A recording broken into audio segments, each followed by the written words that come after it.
you.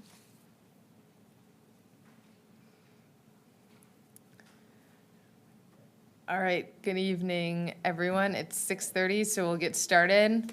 We'll call the Parks Commission meeting on August 18th to order. First is the Pledge of Allegiance. Yeah, sure. I pledge allegiance to the flag of the United States of America and to the republic for which it stands, one nation, under God, indivisible, with liberty and justice for all.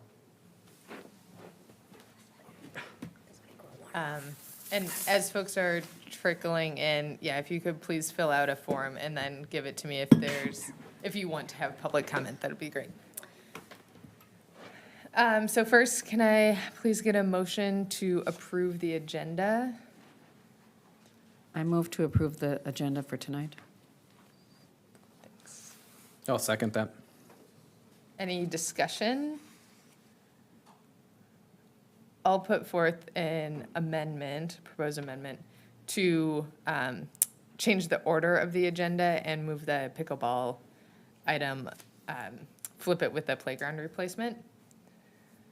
There, I'll second that. second. Any discussion on the amendment?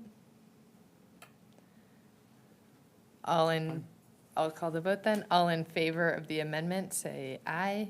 Aye. Aye. Any opposed? Okay, is there any further discussion on the motion to approve the agenda with the Lions Park playground replacement and the pickleball agenda items flip-flopped?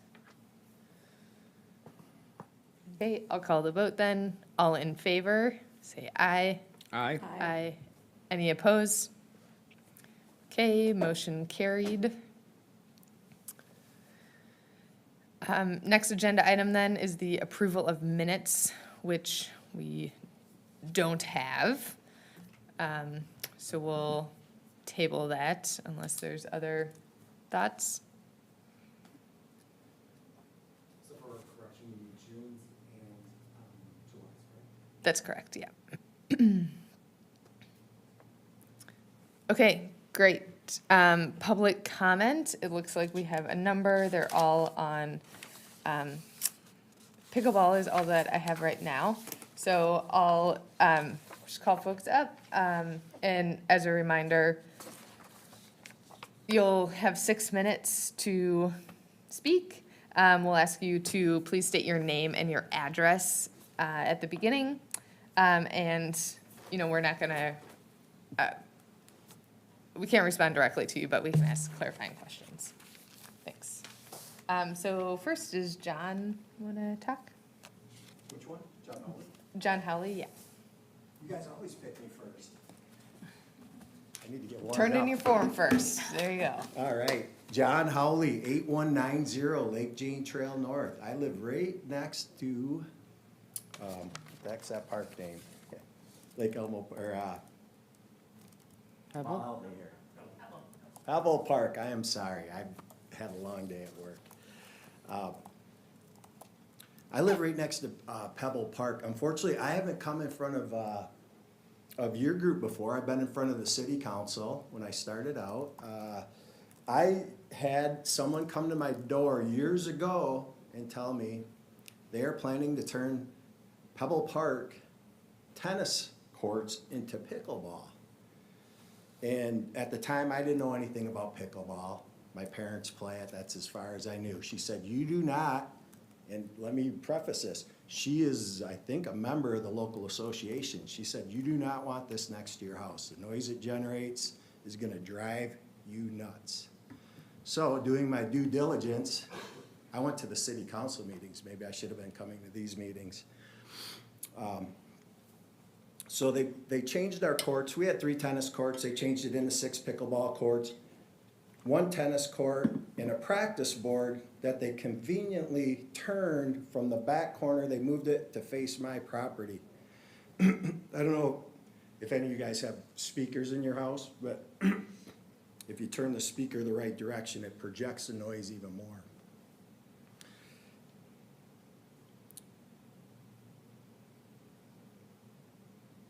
So as far as the pickleball court, so the pickleball court seems to be extremely popular in Pebble Park. I mean, obviously, there's a need for it, there's a want for it, people love the game. I have no problem with that. I've been involved in sports my entire life. I used to work with Mike Elam quite a bit for years and years. I have no problem with sports. What I have a problem with is the noise. The noise of pickleball is extremely loud. Now, we just take in that popping of the ball sound, and it sounds like that, but maybe 1,000 times an hour, maybe 2,000 times an hour you're hearing that. I have to hear that every day. They open the park, their tennis courts, the pickleball courts can be open any time of the day, so they can be out there at 6:30 in the morning, but they're usually there at 7 a.m., and they're loud. They start playing right away. So I can hear them playing the pickleball. It's very annoying if I'm trying to wake up or if I'm trying to get a good night's rest. I can hear them in my house. Obviously, my house is well within the 600 feet. It's more like 100 feet. I can hear them. But not only is a pickleball playing, nobody ever talks about the noise. I can hear every conversation they have in that court. Now, a court, if you know that court, it's elevated. And what happens when you have an elevated structure? It broadcasts noise even further.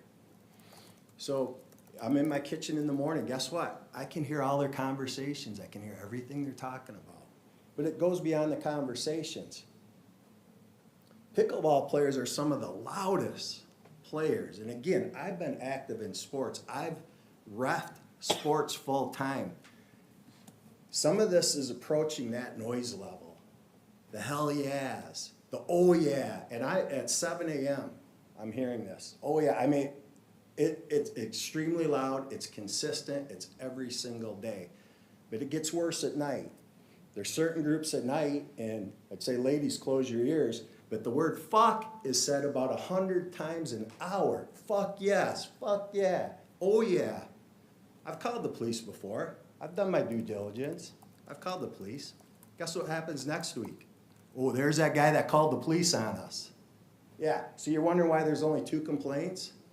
Well, yeah, sometimes we worry. I've got 3 little kids I gotta worry about. I got 2 little girls that I definitely don't let them out at night around the court. And the one time they did go out to the court, because yeah, they do like pickleball. They like tennis a little more, but they like pickleball. Hey kid, adult time. Yeah, I live right next door and they get kicked off. In addition to the noise, a lot of the things are extremely poorly planned. The parking lot is dirt. There's anywhere from 20 to, I've counted 65 cars up there just for the pickleball. Guess what they like to do every time they pull out? Spin their wheels. They love it. I live in a dust storm. My shit's covered with dust all day long. Sorry for the language. My stuff is covered in dust all day long. They spin out. I'm coughing. I'm on 2 inhalers already. I don't need any more dust in the air. I mean, that's, you can hear it in my voice right now. I have a hard time talking. When they did that, they did some improvements in the park. They cut down 3 trees real close to my property line. They also trimmed everything up to whatever the standard is, maybe 18 feet. Before, there used to be, I could kind of see the courts, but not really. Now I have a direct view. Anywhere in my house, I have a direct view of the courts. Most of my yard, direct view of the courts. So they took out anything that was blocking us. I did have 2 people over from the Oakdale City Council. I wanted a kind of a different opinion on everything. 2 different times, 2 different people. One said this would never happen in Oakdale. One said, did they do any studies on this? The lights stay on till 10 at night. Guess what you're lighting up? My yard. Over half my yard is lit up at night.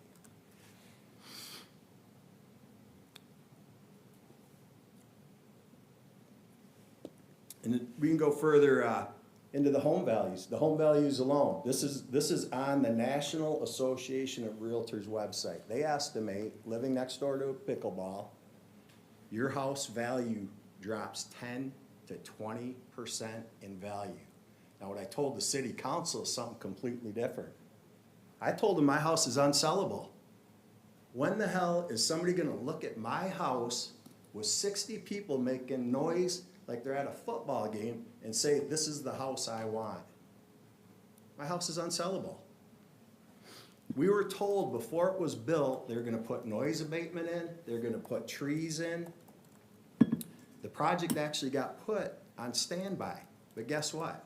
I guess they thought we'd forget about it. They didn't do any of it.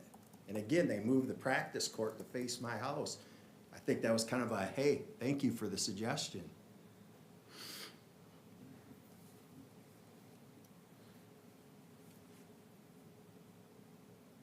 You When want I to update did, him when on I his did time? buy my house, I did do my due diligence. I spent 2 weeks in that park.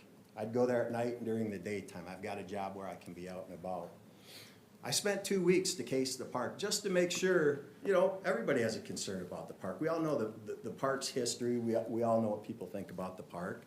And I didn't have a problem with it at the time. If I went there now, guess what? I would never have bought that house. Hey, And John, just to wrap up, when it started, there was one of me. We're growing. We are growing.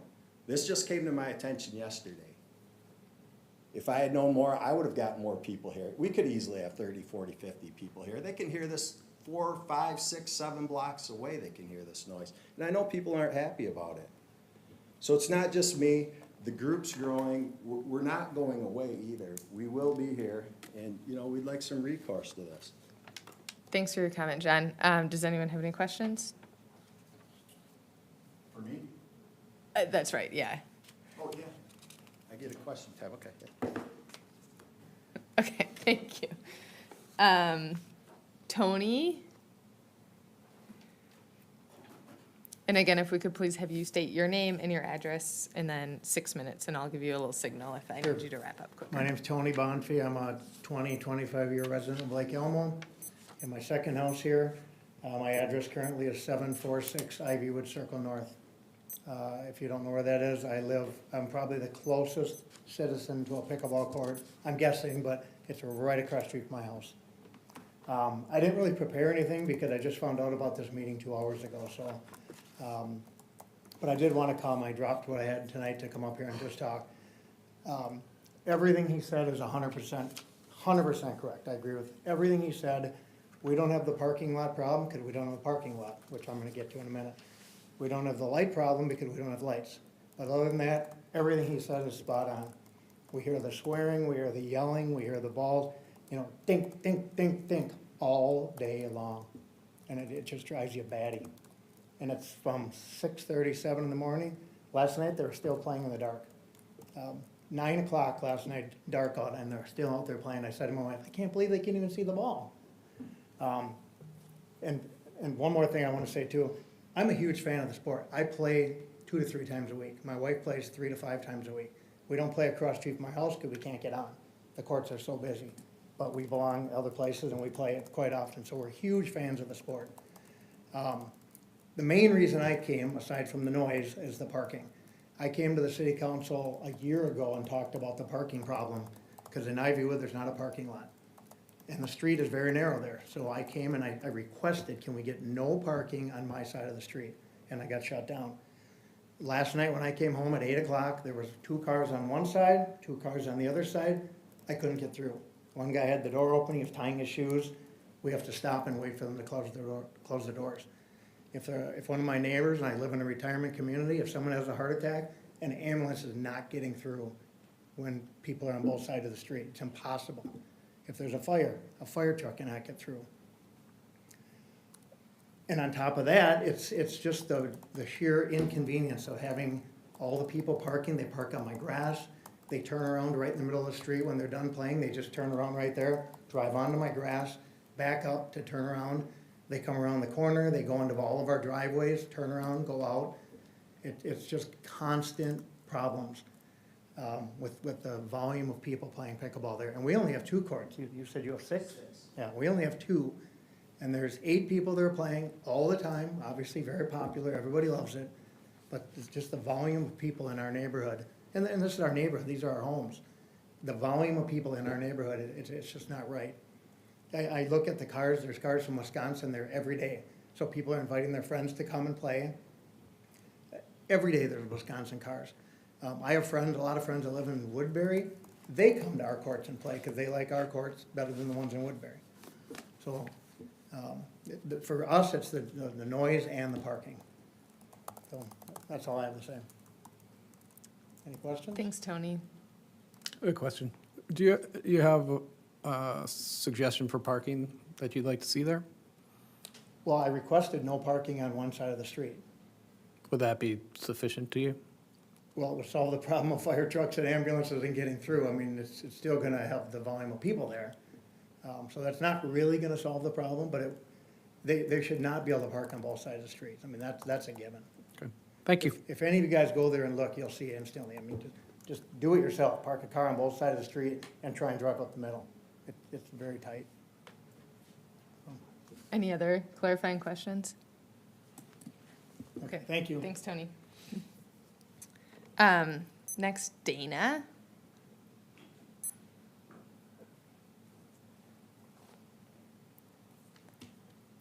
Hi, my name is Dana Echeverria. I have lived in Lake Elmo and in my neighborhood since 1982. And my mother and her 9 siblings for a very long time before that. So I've got to watch Lake Elmo bloom and grow. I have played at Pebble Park my entire life, including tennis and basketball. And I know I responded to the survey when you guys were considering changing it to pickleball. I wanted a skate park. I've got a boy who likes to skate. I think it would be really cool for a community to have it. I 100% agree with John. I should have listened to him before the park was built because we had someone as kind as Paul did yesterday and bring us information. I didn't think anything about it because I have lots of family that loves to play pickleball. But when it got built, I started to realize how obnoxiously loud it is. And on top of it, my yard is directly across from Pebble Park's entrance, so I can see John's house and I can see all the lights. I did bring you guys pictures as proof of light pollution. This picture is from May, and this picture is from last night. And I had them printed so that you guys have visual proof of the light pollution.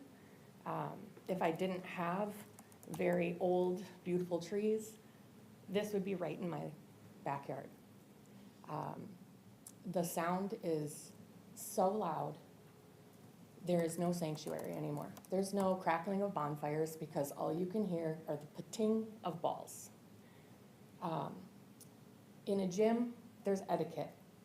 You can't be grunty, you can't be loud, and I have heard more grunts and thrusts since this has been established.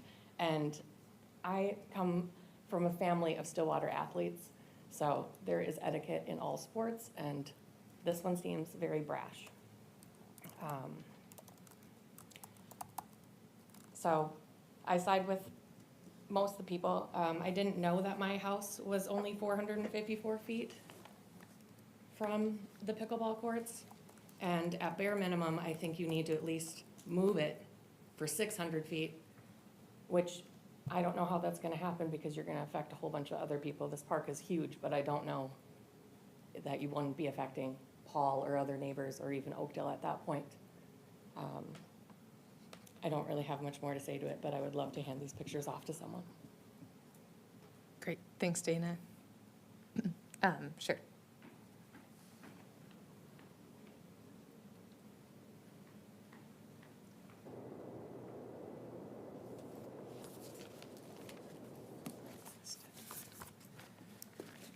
Are there any clarifying questions for Dana?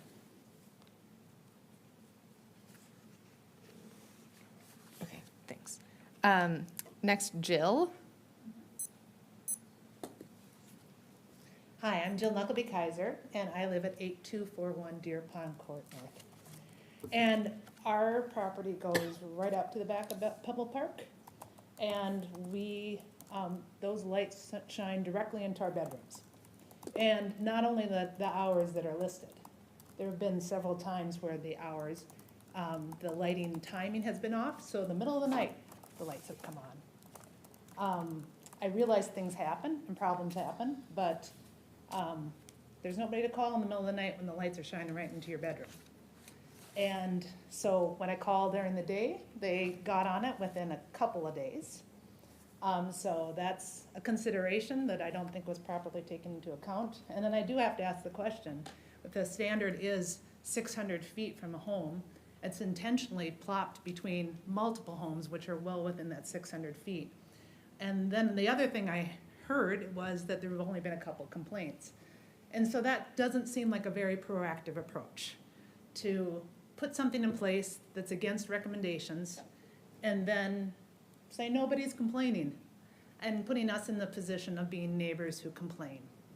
I have called the police because we've had hours where somebody is there much later and we can, as mentioned, we can hear what they're saying and it's not very appropriate. And especially when we're trying to raise a decent human being who's younger than voting age, to have to hear their neighbors out there swearing away, is really not the community that I think we want to live in. I realize you can't police individual behaviors, but there are some things that we can do. So as I look at the report and having one of the options being do nothing, I realize that's always an option, but it doesn't seem like a fair option at all when the pickleball was already placed within the boundary of 600 feet. Just kind of waiting for people to be irritated, and that's really not the kind of neighbor I want to be. I want to be more proactive and solve things in advance rather than create a problem and just hope that nobody complains. I kind of think that's the way that you would approach this too. So I do think this needs to be addressed, and that you can like John said, if more notice, we could get more people here, because I don't think do nothing is an option. These are people's lives, their homes, their home values, and our individual daily experience is less than optimal.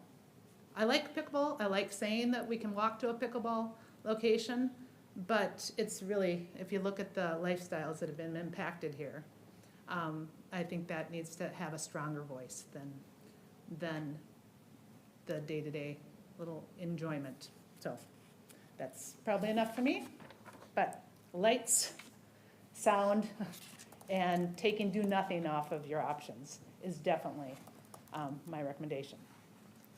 Are there any clarifying questions for Jill? No, okay, thank you.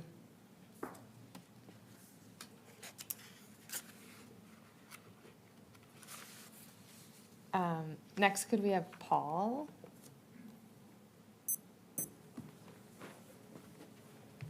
My name is Paul Bolton. I live at 8243 Deer Pond Court. I've lived there for 24 years, and I loved living there for 23 years. My home is 360 feet from the courts at Pebble Park.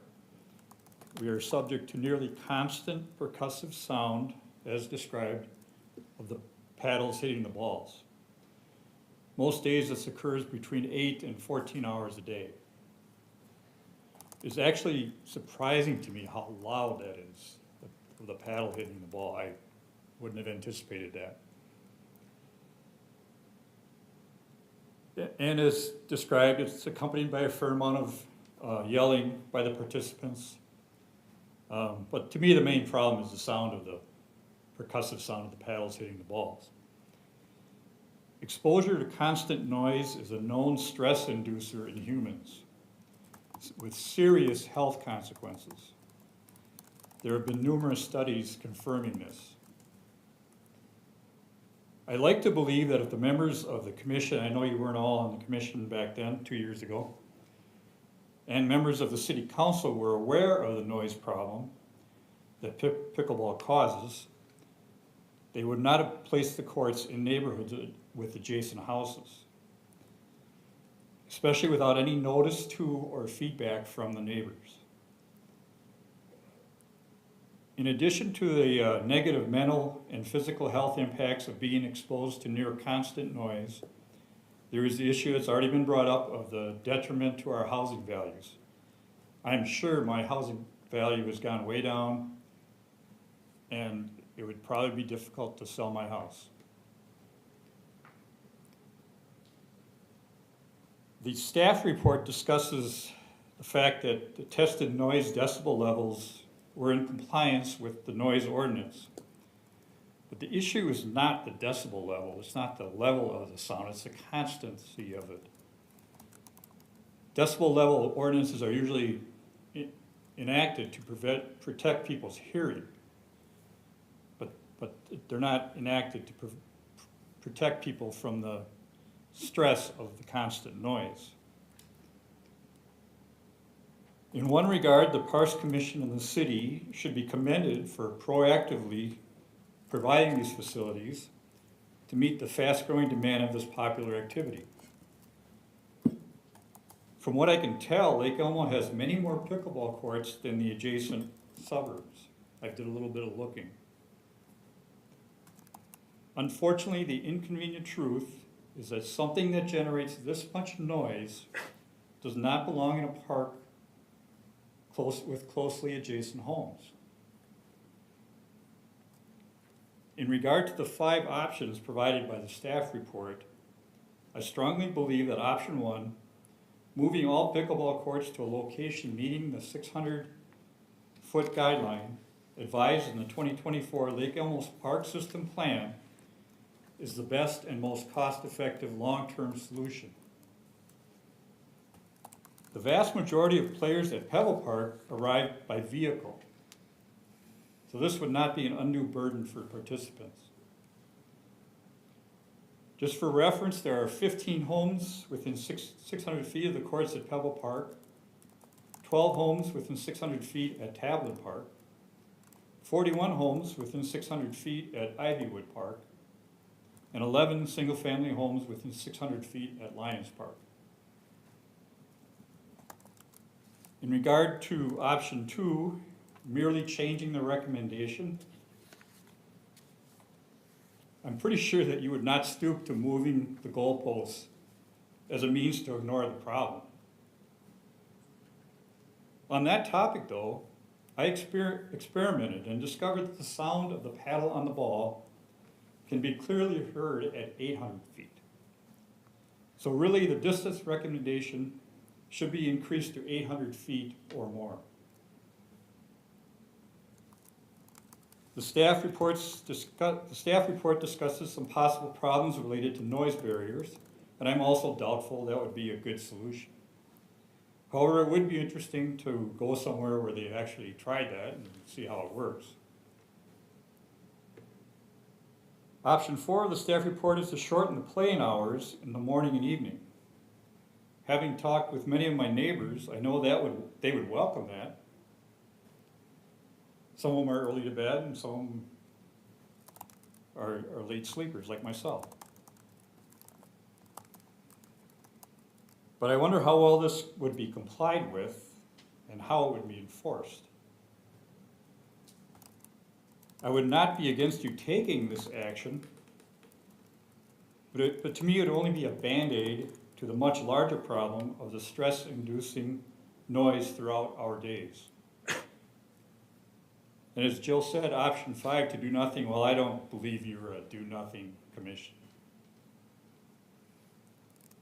You are all welcome and invited to come to my house and experience what we endure every day. And hopefully you could, if you did that, you could imagine what it's like to listen to it for 8-10 hours a day. Thank you for listening.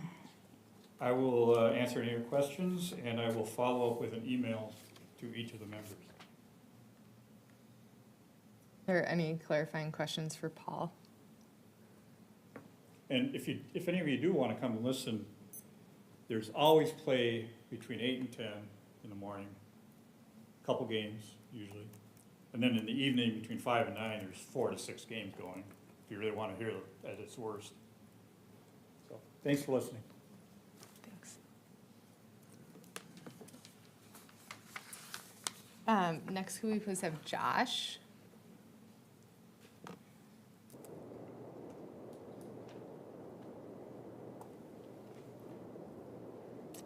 I'm Josh Godbout. I live at 8100 Lake Jane Trail. I don't know if I could say it much better than those that have already been up here.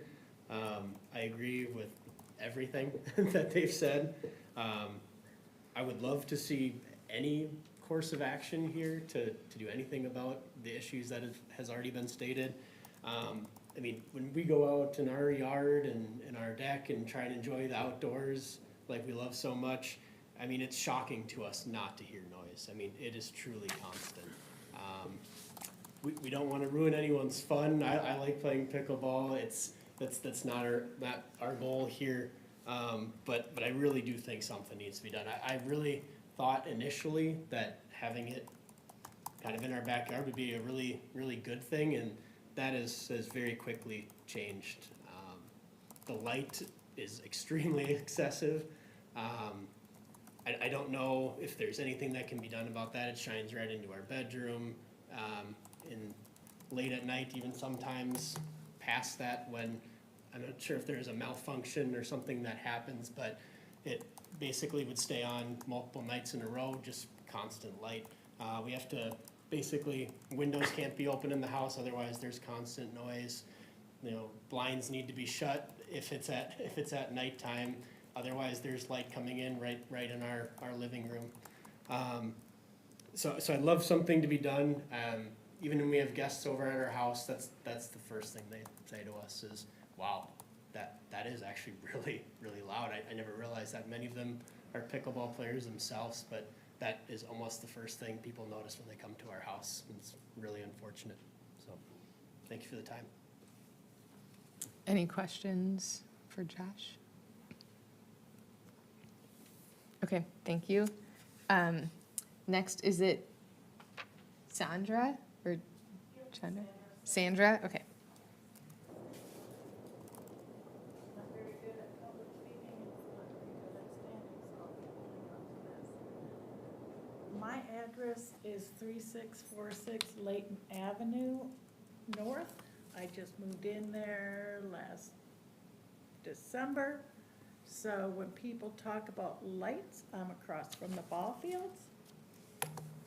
And there's lights from the other ball fields. I moved there, there was lights. I am not gonna complain about that. But what I will tell you is the ball players that are there are so much quieter than that pickleball court that's sitting in the middle of Lions Park. You know when they're playing, when I'm working from home, because I work at the state, and because I have a disability, I work from home. My noise suppression on my speaker goes off over and over and over when they hit that mallet. Now, and so, it's not that though. Pickleball players are a little bit more aggressive. And Lions Park is a very calm park. Even with all the millions of baseball players and stuff, there's never, except tournament weekend, there's some noise. But that pickleball court right next to the children's playground and the loud noise that they make and the lights they flip on can be disturbing to our neighbors. So I know you guys are looking at Lions Park and what, 2026 or something. I want you to consider what that pickleball court is doing to Lions Park. Because the loud bang of it, the loud kids that are there, and like the others, they peel into the parking lot and back out of it. Now, I got dust. You guys do the ball field over and over and over. I dust every day. I'm across from it. But when they're peeling around in that parking lot and pulling out because they're all wound up from pickleball and making their smacking noises, it can become cumbersome. Now, like I say, I moved into it. I'm not going to tell you to change it. I moved into it. It was there when I moved into it. I just wanted to bring that up because it's an older community. The homes are older. I bet you they can hear it. Mine was gutted and remodeled. I got new windows and I can still hear it. So for the rest of my neighbors and that little area, the village of Lake Elmo doesn't feel like a village right now. So I just want to make comment that the pickleball is a little loud and obnoxious. Any questions? Any questions?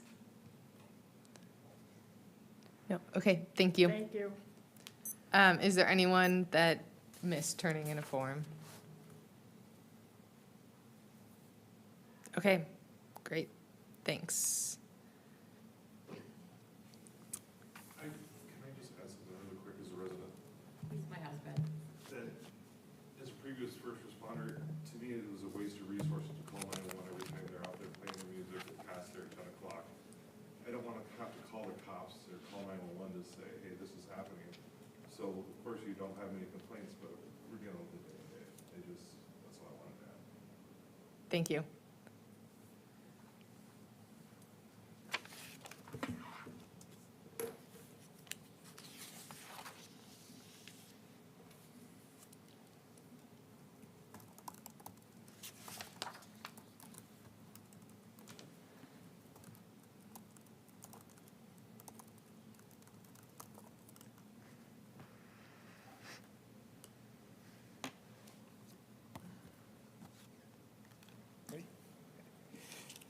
Okay, thank you. Yes, so as you've heard from a number of the residents, this has came up and council is looking for a recommendation from the Parks Commission in regards to this matter.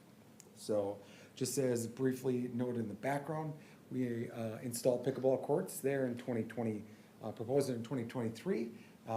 They eventually got placed in there in 2024, both in Tablin and in Pebble.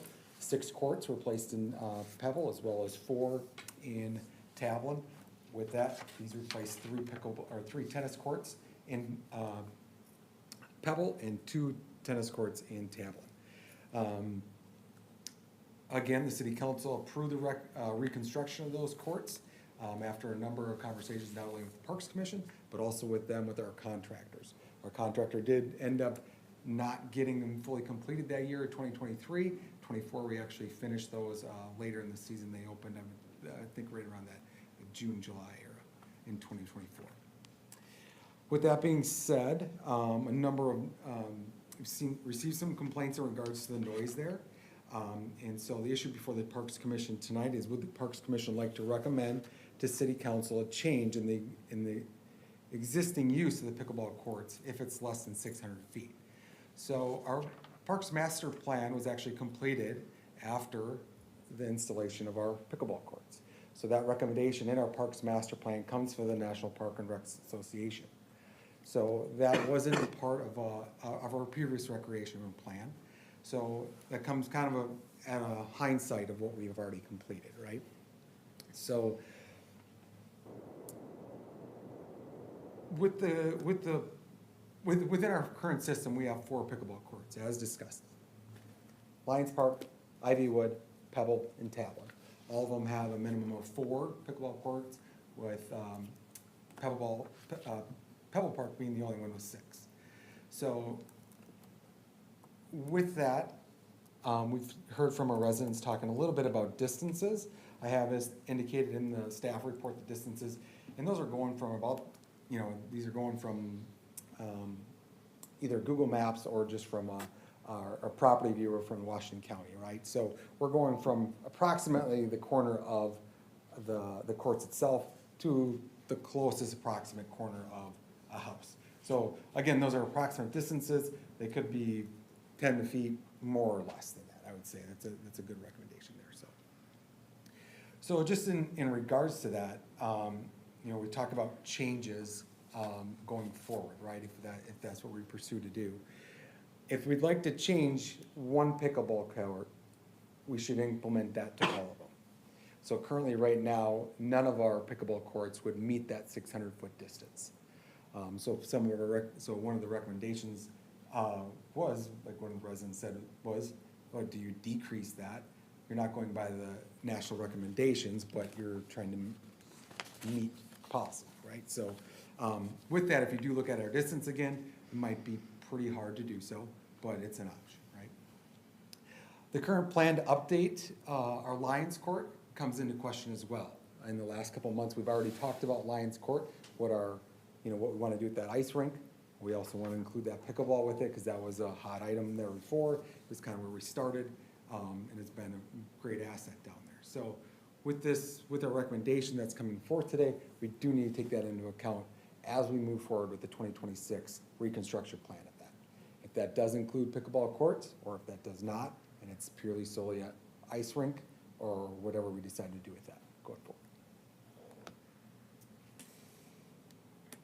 In the report, it does talk about noise barriers.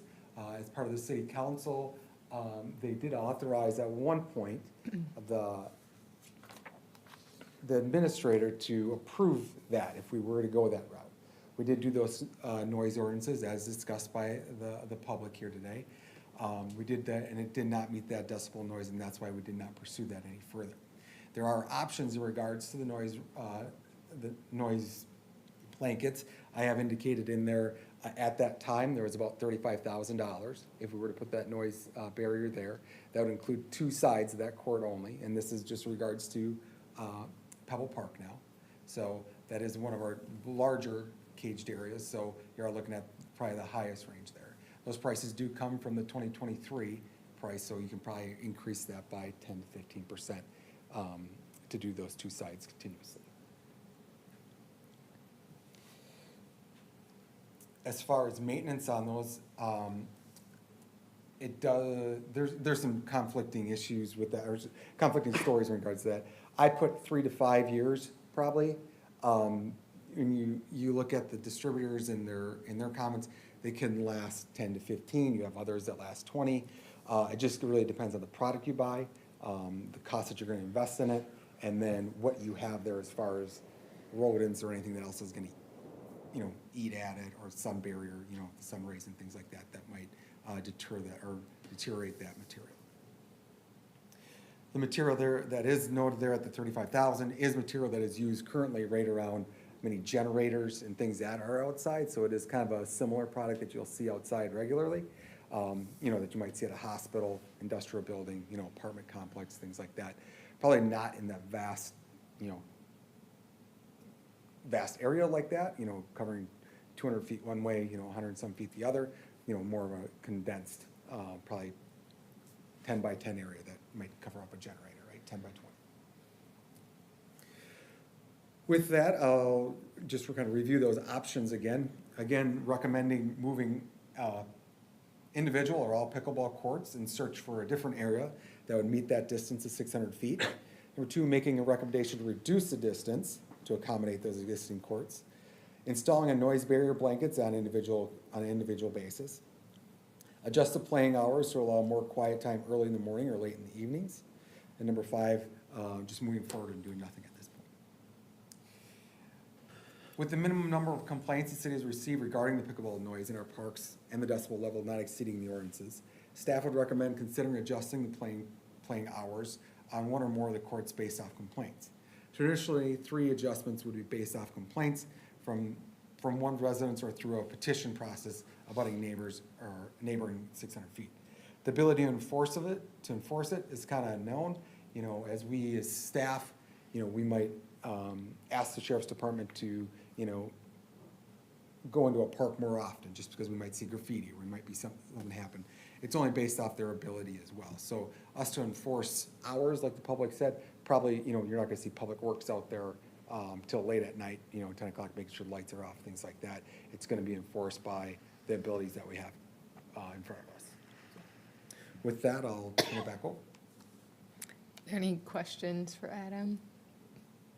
Can I ask a quick question?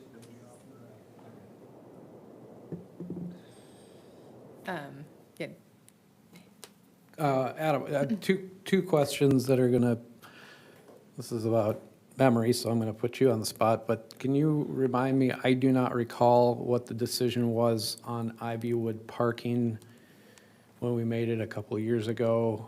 The council made a decision about parking. Can you remind me of? Yeah, so we did propose a different parking area there. That would be just actually to the east of that pickleball area in the pavilion.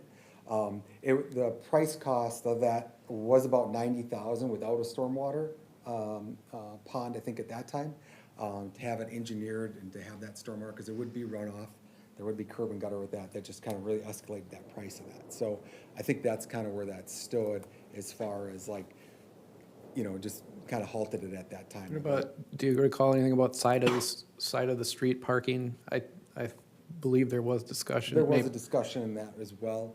I think that was just based off our standards, what it currently was. they left it as it is. They Okay, weren't gonna change. based on citywide standards? Yeah.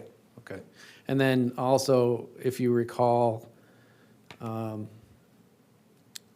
know we had discussion at city council, I thought had approved sound mitigation blankets at one time. Is that accurate, or do I misremember that? Yeah, so when we initially presented it, we did have one council member that added that in there at the discretion of the city administrator. And so later on, that city administrator did not enforce that. Oh, okay.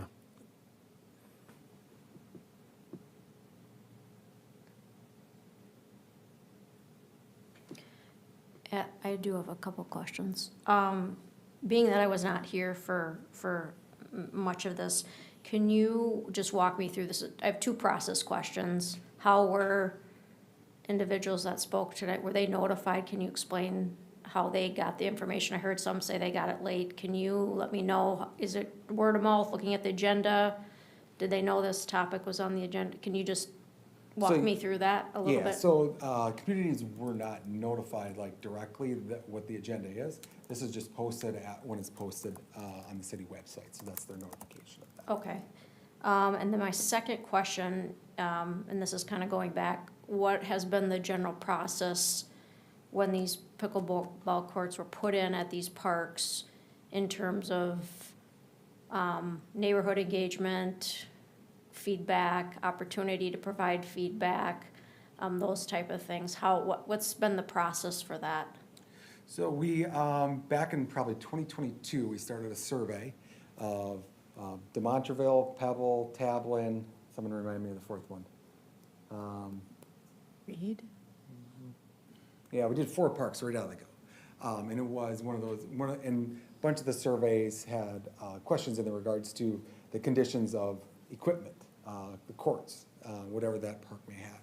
And so the results of those surveys, which was pretty minimal at that time, so this is a community survey that was posted just on our website in all the parks, just through a QR code that they could answer. So it was open to anybody that was using the park to answer the survey. We did get a whole lot of results from that survey, you know, as far as individual parks, but a lot of it was in regards to replacement of the playgrounds, conditions of the courts, what they would like to, you know, should we remove them or, you know, return back to pickleball with a combination of tennis.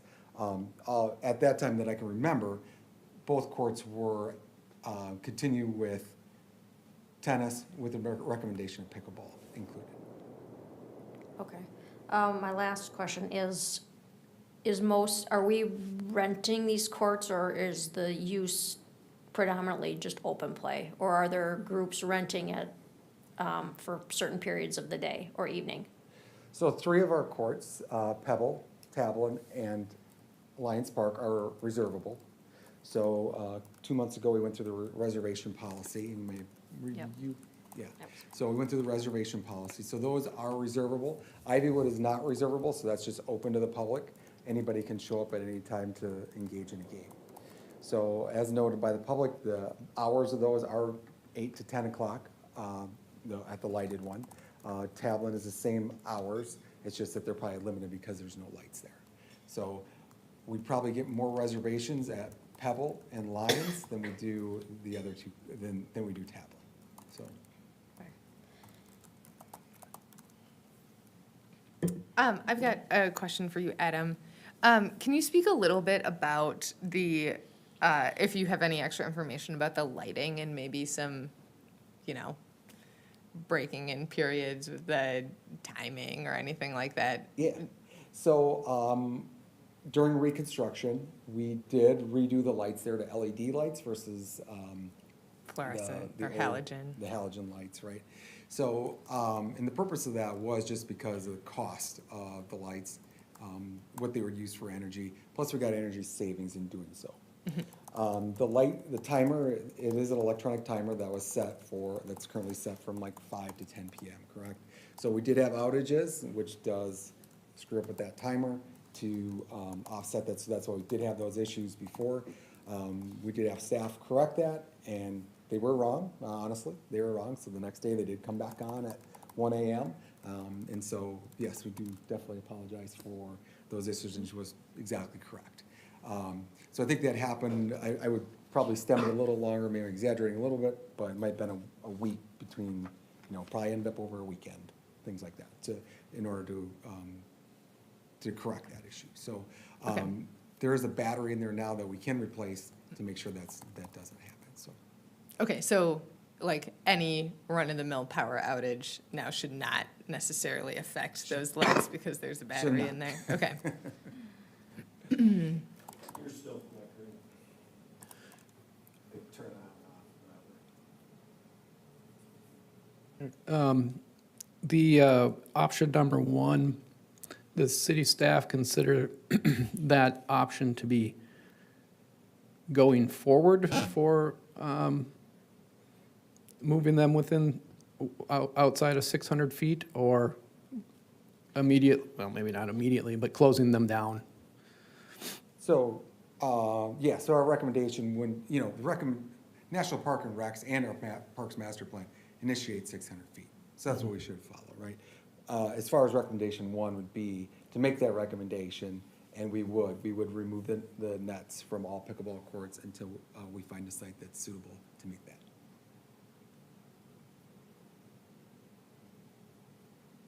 Okay, thank you. Do we know of any pickleball courts in other communities that have had issues near us that have used some sort of noise-reducing blanket or something else? Do we have any other situations As far as local communities, I did not research that, to be honest with you, who else is doing that. There's a number of articles out there where it does talk about the noise issue, the distances, and of course, there's vendors that provide solutions, right, or, offer solutions. So in Florida, there's a number of areas that, if it's anywhere, that's what they use is the sound mitigating blankets, right? To reach out with them, would be the next thing to do to see if it's actually working. There is one court in Stillwater that has, they say it's a sound barrier, but it's a poor wind barrier, actually. I don't think, it's just on one wall, and I don't see how it's helpful at all, at least the one that they use there. Yeah, they tend to have very mixed results in use, so I'm not sure it's a long-standing solution. No. There was 3 options that were provided initially with the pickleball courts, in regards to price, right? So I think what Commissioner Pat Barrett's talking about is just more of a wind and maybe a visible, like you might see at a tennis court or like even a baseball field, right? So it is more, you can put your emblem on and things like that. It's more of just a visual thing, right? The next one was more of a plastic barrier, a little more expensive. Effectiveness, not 100%. There wasn't great feedback or results from that. The next option was the generator blankets or the blankets to mitigate noise.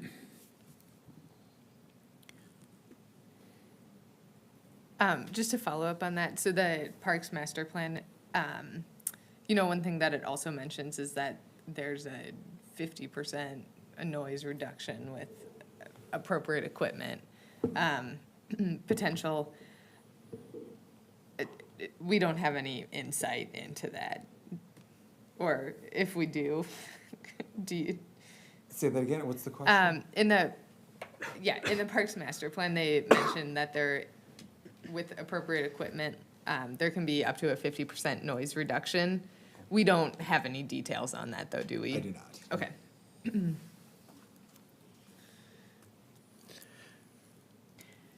I think that this is something that we can't decide at one meeting. I know that there are a number of cities that have a pickleball park that will have, like in Arizona and Florida, and actually in the Twin Cities, there's a couple suburbs that have a park with 16 or more courts. I don't know if they're 600 feet away from the nearest house, but all the pickleball courts of that city are in one location. And that's a really nice setup, but that again would be a major purchase like we went through with finding the ball fields for our city. So I think perhaps we can look at short-term. I know the neighbors probably wouldn't be happy that it's not going to be immediate, but I think it's ideally we could look at things that we can do now, like have a shorter time period, maybe have shorter time hours rather for playing pickleball. There's the issue with enforcement, but I think most pickleball players will follow the rules. Stillwater has just changed their pickleball systems, and now they have a large, I wish I'd taken a picture of it, they have large signs with rules, guidelines about being polite, you know, being neighborly, the process of waiting for other people to play so you don't get the whole court for the whole time. If there's people waiting, you need to take turns going in and out. And I know that it's not going to help for everybody to follow those rules, but I think most people are good people and will follow that, especially if they're aware of how it affects other people in the neighborhood. So I think I would like to start something sooner than later because we have a lot of people who are concerned about it. I'm an avid pickleball player myself, and I know what you're talking about, but I don't think we can close them all down, and yet we can't jump to the best solution right now regarding time and cost and so forth. But I think we should start with like the light timer, and I don't know if they can move the practice board to the other side. I think there's additional space where the practice board is at Pebble Park, but I think we should work together to find some small steps that we could start now to appease the neighbors. Do we have any other questions for Adam? I have a possible recommendation, or not recommendation, but for the light problem, we could install some sort of like cone where, like based off these photos, it looks like the top of the trees are getting hit by the light. And I think if we installed some sort of cone thing, that would actually like focus the light more onto the courts instead of all over. I think that could definitely solve much of the light pollution. I guess I have one more question for you, Adam, and then it sounds like we need I've a got motion. question as well. A couple more questions, okay. So my question for you, Adam, is I know that you've been really great at being opportunistic about when there's opportunities to plant some new trees in parks. Have any new trees been planted in the past year or so at either Ivywood or Pebble Park near this pickleball? Yeah, Ivywood, Pebble, and Tablin all have received trees in the last year. Okay. You know, as far as borders and things like that, that does come into play, a placement for them. So in regards to one neighbor, they were not placed in that directional line on that side of the fence. They were placed on the other side of the pickleball courts. Okay. Peter? Yeah, no, that's okay. I'll skip it. Okay. Any other questions Well, for Adam? I'm not sure how enforceable this would be either, but for the reservable courts, I mean, you know who's reserving the courts.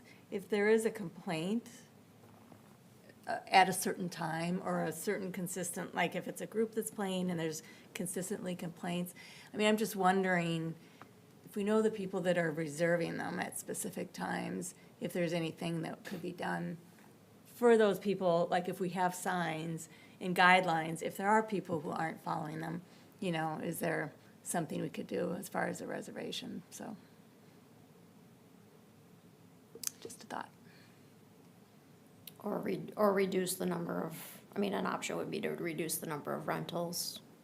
And just, like we talked about with the time as well. Yeah. In the short term, until we can have more discussion about other opportunities and solutions. Yeah. Do we have any other questions for Adam, or else maybe we'll take a motion so we can have some more discussion as commissioners? Okay, could I have a motion? Does anyone want to propose a motion? I'll propose a motion. I move that we adjust playing hours to allow more quiet time early in the morning and late evenings. Do we have a second? I'll second that. Discussion?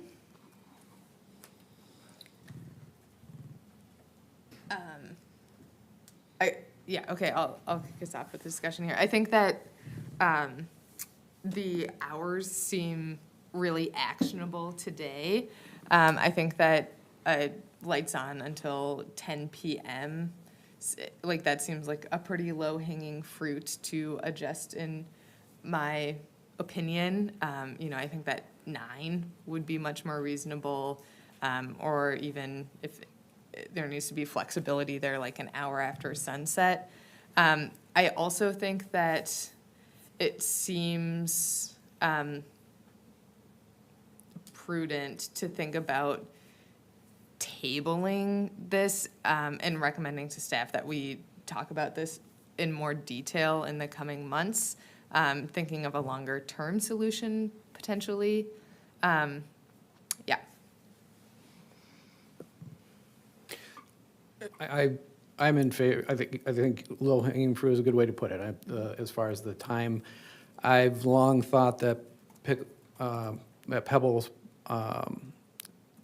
time, there's only a couple other parks, maybe one other park that has that time past sunrise and sunset. I know that's probably not sufficient to some of the folks here, but it's at least in line with the rest of our parks, sunrise to sunset. That seems to make a lot of sense. I don't know why those lights existed, at that specific park, whereas the vast majority, I guess, Lions, we'd have lights, but the rest of them, we don't.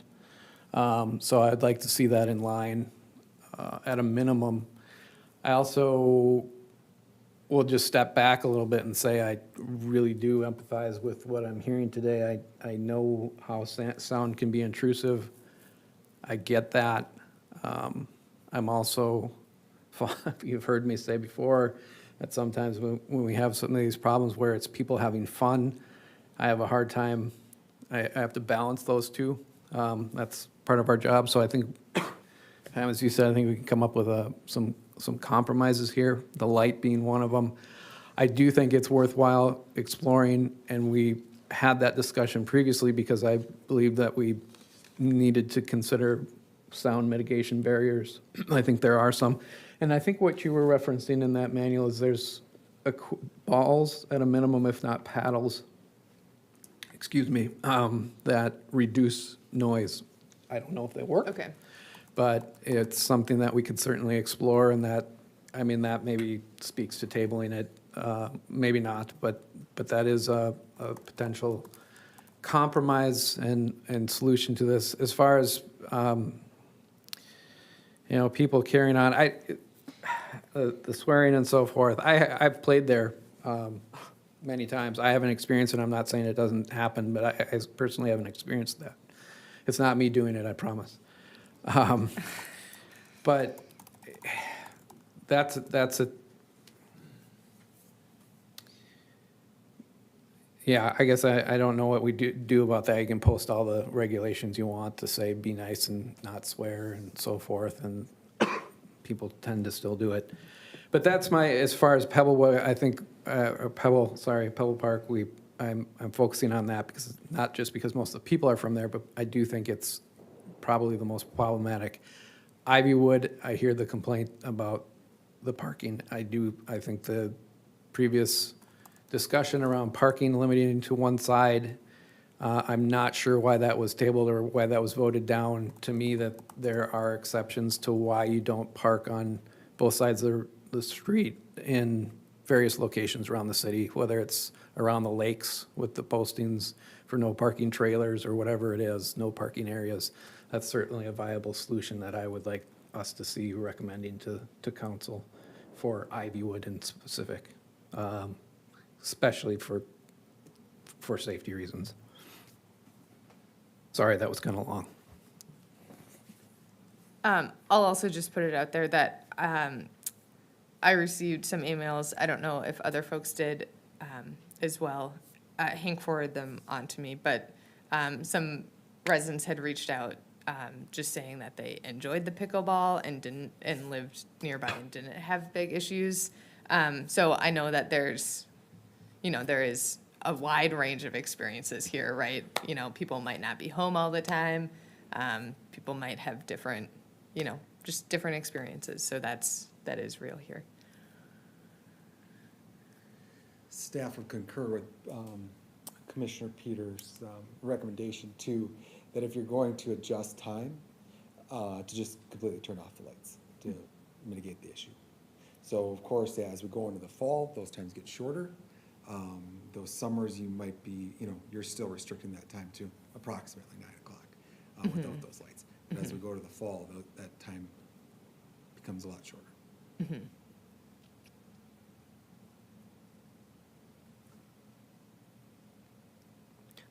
I think especially as we enter winter and there's a lot less pickleball being played, I think that gives us a lot more time to figure out a more long-term solution to this as well. So I think there's no reason to rush anything or do anything irrational. Yep, I agree. I mean, I like the sort of phased approach where we can do something in the short term, but then look as we move forward as longer-term solutions. Yeah. I also think that looking into the reservation policy with the sportsmanship conduct, if there's a, refundable portion for courts, and I know that gets a little bit more challenging if only a portion of the courts are reservable, then there's less accountability. But we have not, that's still an active thing I think that we could play with potentially. I think one thing I just sort of highlight from my perspective again is that lights, sound mitigation are temporary compromises. I do think that by the next time it comes around for resurfacing, we do consider closing them, and I don't know. It seems to me that tennis is more palatable to people. I guess I don't know that for certain, but maybe we resurface them and net them for at least Pebble again for tennis when we resurface. I'm not in favor of closing them down now. That to me, now that we've made that investment, that seems like that would be irrational. I believe the National Parks and Recs distance for tennis is the same. Is it really? Okay. Very close. Can I ask a quick question? As far as staff looked into any parks where we would be able to work outside of that 600 feet? Are there locations where this could work? So, Do you know? The only site at this time would be the new 120 acres or. I'd say that across the board at parks, we would not have pickleball or tennis. With the discussion of it being placed at Ridge Park, it would not fit in there either. Okay. Other discussion? Oh, I'll just say I'm in favor of, or not in favor of the current motion. I think we should strengthen a little bit. Would you like to propose an amendment then? I wouldn't do an amendment. I would vote no on the current. Can I remove my motion? Would that make it cleaner and you redo another one?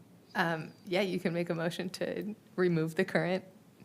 Okay. Are you Motion. okay with that, Peter? You want to start fresh? It's your motion. I move to drop my initial motion. I'll second that. All in favor?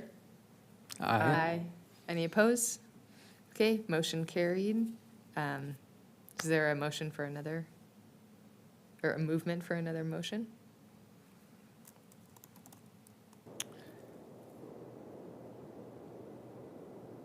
I would make a motion for pickleball hours. No, I'd make a motion for our park hours at Pebble to be in line with the rest, sunrise to sunset.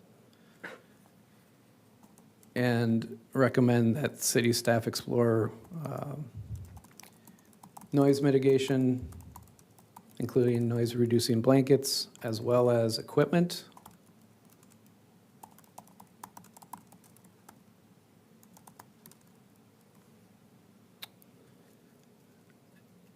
and then report back with findings before we make any further recommendations to city council.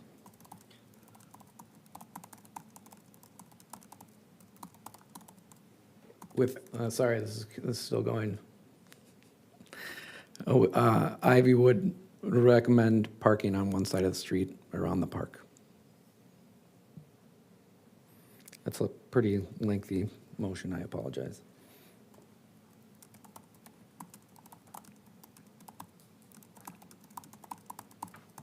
Okay, so right now we have a motion to adjust park hours at Pebble from sunrise to sunset, limit Ivywood parking to one side of the street, and recommend that city staff explore noise mitigation, including noise blankets and equipment, and report back on findings before making further recommendations to the city council.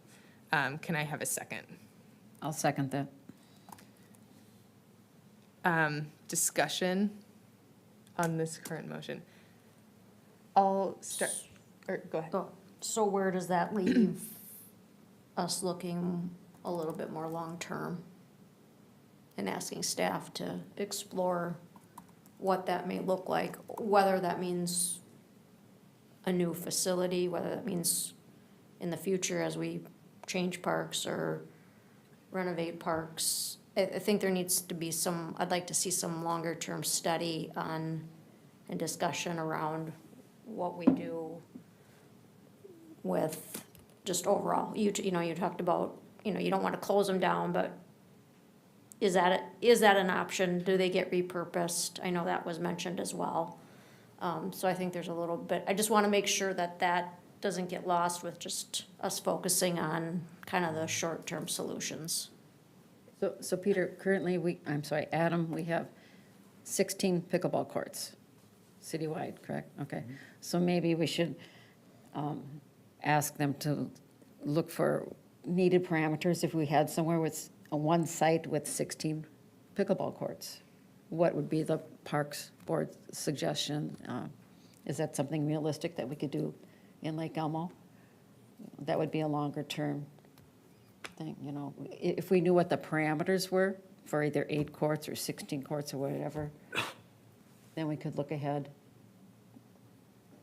Since none of these are in compliance after the fact, do we want to look that far out? Is that what you're saying, Tracy? Yeah, because there's gonna be an opportunity where we might have another park that comes before us that does want pickleball. And we're gonna run into the same issue. And these are all neighborhood parks. And clearly that seems to be problematic with pickleball.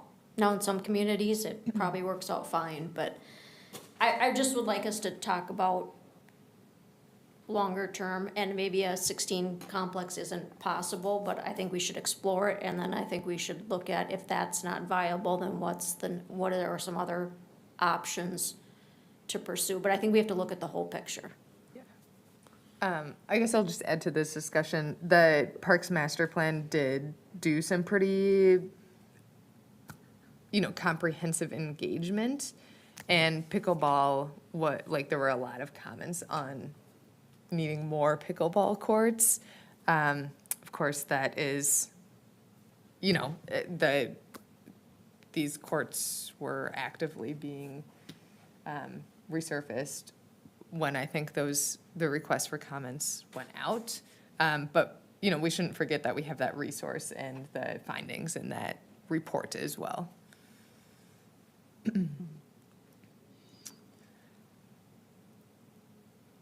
Yeah, Tracy, I guess from my perspective, I was just making the motion on what's currently in front of us, knowing that if we have future request or future parks coming in, that we're going to be able to rely on that 600-foot. I'm certain we would follow that guideline. These were all before that guideline existed. Well, maybe not before the guideline existed, but before we had the report anyway. So going forward, I don't know that we need a special study to determine. I think we would follow those guidelines as far as where they go. Yeah, I hear you. I hear what you're saying. What we need to do long-term, I don't know that we need to decide that tonight, but maybe we do. No, I don't think, I just don't want that to get, we focus on a parks brought before us to resurface and we just automatically go and do that, or, so we're thinking a little bit more broadly. Yeah. I hear you.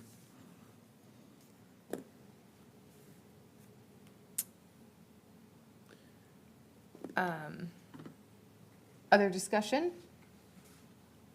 The current motion? Yeah, again, city council's looking for a recommendation, so the only second part of your recommendation is for staff to revisit with other options.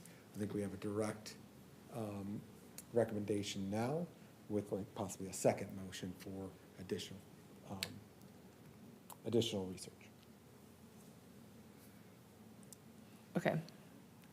I'll make a motion then to, Peter already has a motion. oh, right.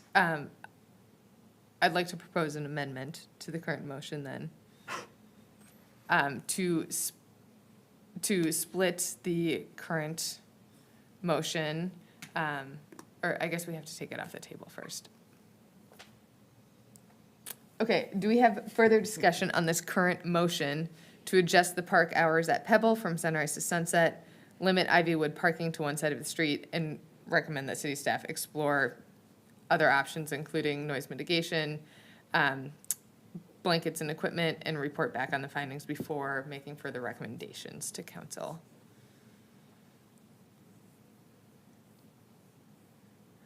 I'd ask that Okay. if you're gonna, the light issue if you're just gonna do Pebble, that you do lines too.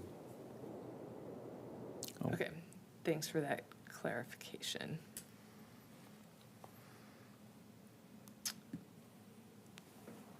Okay, I'd like to make a motion to amend the current motion to adjust the park hours at Pebble and Lions from,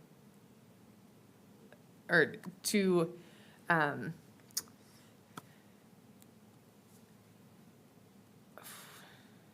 okay, clarifying question, Adam.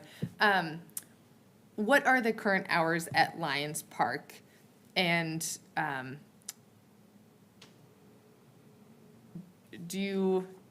have staff received noise complaints about any other sports that, or, gatherings that go on past? We have received complaints this year in regards to baseball, just, they do have a time frame in regards to when those lights need to be turned off after a ball game. Okay. This year, we did have a number of complaints in regards to, baseball teams not complying with that, playing after games, lights remaining on until way into the evening hours, so yes. Okay, I have a clarifying question, because at night, in the winter, the skating rinks are open past dark. So I don't know that we can make a blanket statement about sunrise to sunset. Overall for all parks. I support that.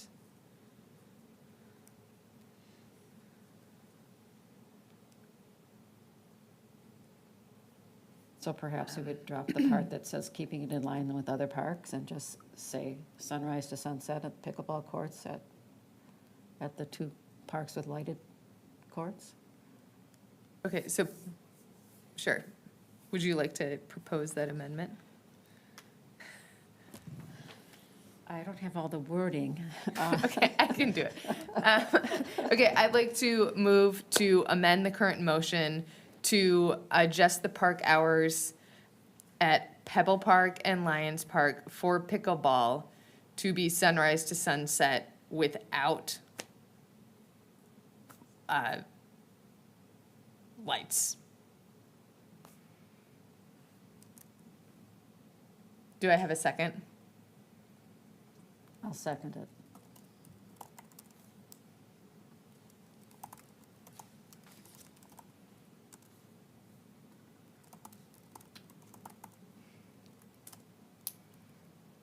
Okay, so on the floor right now, we have the the motion for the amendment to adjust park hours for pickleball at Pebble and Lions Park from sunrise to sunset without lights. Any discussion on that? Yes. Now that I'm thinking about it more, a sunrise can be 5 o'clock in the morning. Do we want to have it start later, like 8 That o'clock? seems super reasonable. Yeah.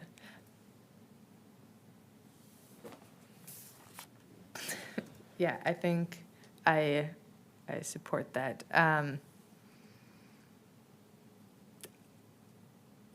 I feel like I don't have enough information on a start time, though. Is it, a question, is it currently 8 o'clock? Is that what it is on reservation? Our reservations start at 8, yes. Okay, but other people can show up. I think John said some people show up at 7:30. Okay. So we can set it like 8 o'clock, like the reservations. There's no one there to enforce it, but And those are the rentals that are starting at 8? the Those reservations. are the reservations. So can we just not do reservations starting at 8? But there's people other than. Right, it's people open to reserve there. the Yeah. public, I get that. I mean, the same group can show up even if their reservation doesn't start till 9. They can all be there at 8. I think you're gonna have a hard time saying that parts of the park is open and Yeah. pickleball is not. So I'm in favor of a standard sunrise to sunset. I realize, again, that's not gonna solve the problem. To people that have that issue, that's not gonna be sufficient, but it is a step in the right direction until we can figure out long-term. And consistency matters. We can't just carve out a pickleball time and have another park time. I think that's where it would be good for staff to because there's many communities, to find out what other communities are doing, because we're not the only community that has struggled with this. Maple Grove was in the paper for this. Woodbury a few years ago had a major problem with their leagues at a neighborhood park. So I think we could gain some insight on maybe what has worked in other communities, not saying that it would work here or we could tweak it, but I think there's some information that we could gather, as well as information from cities that have used or not used sound barriers and the blankets, because there are ones that have been installed in some communities that have worked and some that have not, so.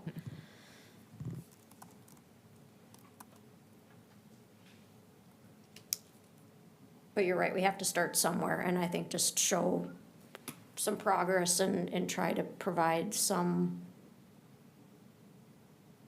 short-term path forward as best as we can until we can figure out and have more information on longer plans. Perhaps we should stick with the sunrise to sunset for now, and hopefully by spring we would have something in place. Or the reservation policy could provide more clarity into that aspect.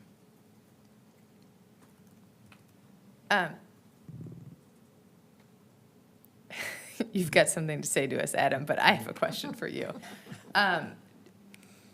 Do we have the authority to recommend to city council about parking recommendations? Or is this something that would be better approached with, like a staff going out there and getting some more detail on how the road width compares to various safety standards and such? At this point, it'd probably be back to the community member to ask, go back and ask that question again. I don't recall what who that community member started this conversation with, but it did go through our fire department, our public works director, our engineer, as far as how that road was built, what it was intended to be for, and that's why that recommendation was made by city council. Okay. So, if it's like an appeal of that decision, they could definitely write that to the city administrator or to that. That'd be my suggestion. Okay, thank you.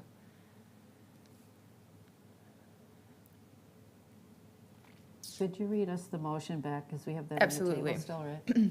We do. So the motion right now is to adjust park hours for pickleball at Pebble and Lions Park from sunrise to sunset with no lights, limit Ivywood parking to one side of the street, and recommend that city staff explore noise mitigation, including noise blankets and equipment, and report back on findings before making further recommendations.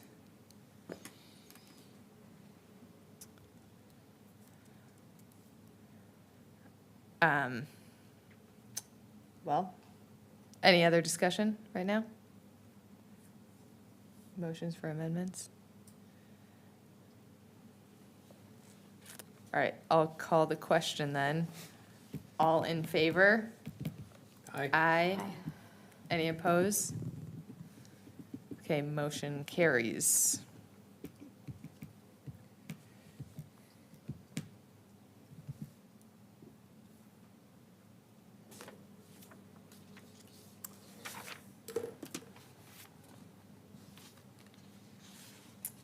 Item 2 on the agenda today is the Lions Park playground replacement.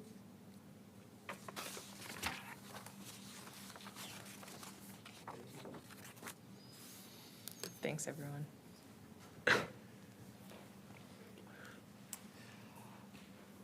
So again, we reviewed this last month, but the Lions Park Playground was initially installed in 2000 and has currently surpassed its lifespan and is slated for future replacement. As discussed in 2024 and 2025 capital improvement plans. Lions Playground is currently scheduled to be replaced next year, 2026. In your packet, I did provide 5 options. We'll go through those options. Again, my options here, I can bring up all 5 options as I go through these. All these are just discussing them individually. So, but if you'd like more detail on anything, please let me know. So option number 1, I'm just gonna back up here just a second. And just a reminder, in our July meeting, we did discuss moving forward with the replacement to including it to serve kids ages 5 to 12, incorporating active play, adding benches, and offering items that would actually continue and be suitable for teenagers to use as well. So again, option 1 offers a single tower structure with 3 slides, and additional structures attached by means of a cargo net. The second structure also provides a sliding option with a shade canopy in addition to a merry-go-round. The Topsy spinner and a swing with 6 seating options. The area is expanded to incorporate additional equipment, including a flex swing, a Rhapsody Vibra chimes. This option provides poured-in-place rubber surfacing, which is approximately 2,300 square feet, allowing access to equipment and swings for those with disabilities. The remaining area is filled with safety wood chips. In those pictures, the brown area, again, is safety wood chips, and the green area is the poured-in-place. Total equipment cost for this is about $176,000, with a total price of $298,000. Do you want to ask questions in between these, or do you just want to go through all 4? Well, you have the picture up, can I ask a question? Yeah. So is the topsy-turvy spinner on the right side with 2 kids on and 1 next to it? What?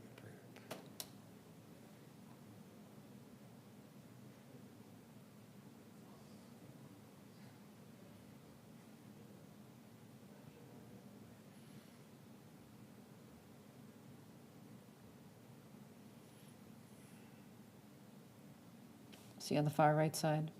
So Wood yes, chipped area? this item over here is going to be That's a the topsy-turvy spinner, okay. So, yeah. Does this have something that would be specifically for older kids? So, included in this is more like the, let's see where we got.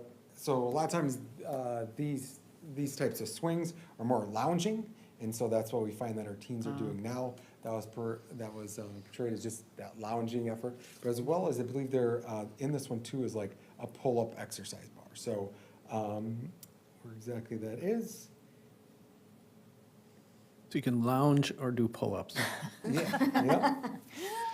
Okay, all right, thank you, Adam. If you want more realistic photos of any of these objects, I do have them available. So, again, our sensory items would be these chimes. Again, there's like a small mallet that is tied to there where they make music. So it's 3 different heights, and those things in the. Oops, I'm going to skip that. Yeah, that's what it does. But, so that's just an example of those. These are the same thing, it's more auditorial, it's like drum, there is some handles and stuff that are available for those as well.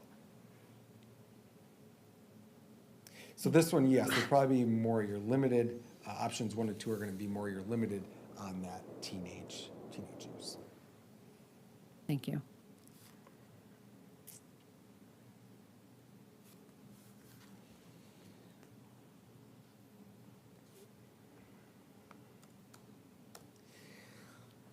Option 2 offers a double tower and 2 slides connected with a flex climber.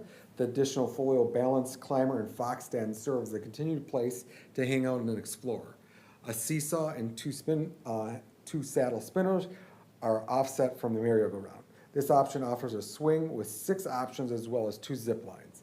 This playset does offer many ADA components, including adaptable swings, port-in-place rubber surfacing. Again, the total equipment cost for this option is approximately $192,000 for a total cost of $297,000. Again, these fox stand seats that were previously in there, again, those are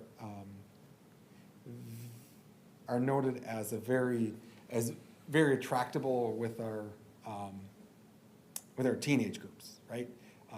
Definitely just, again, sitting, probably using a phone device, right?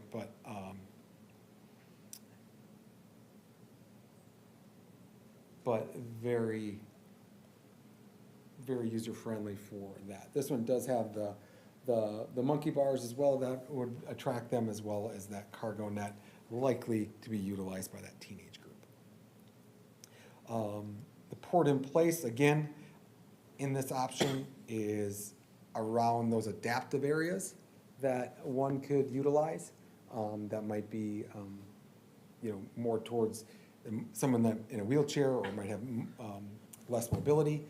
That's where that port in place comes into play again. On the far left, I don't know which picture you're looking at, there is a, you're looking at the PowerPoint, correct? Mm-hmm.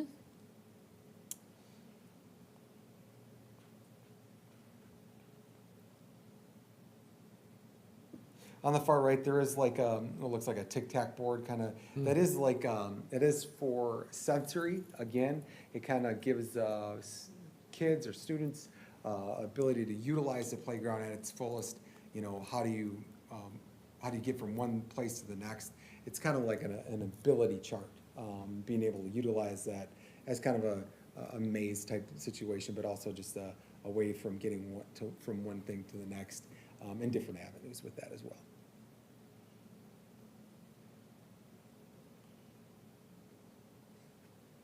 Option 3, also provided by Flagship. Oops.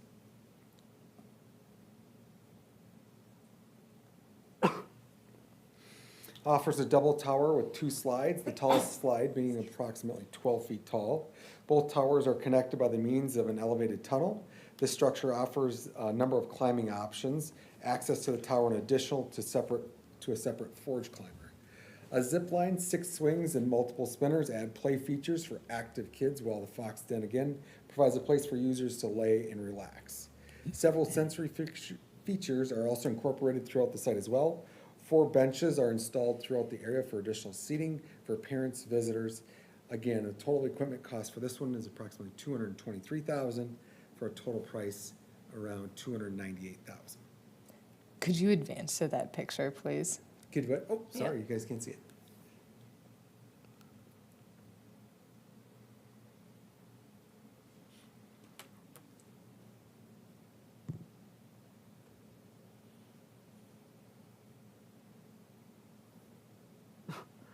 You see it now? Nope. Nope.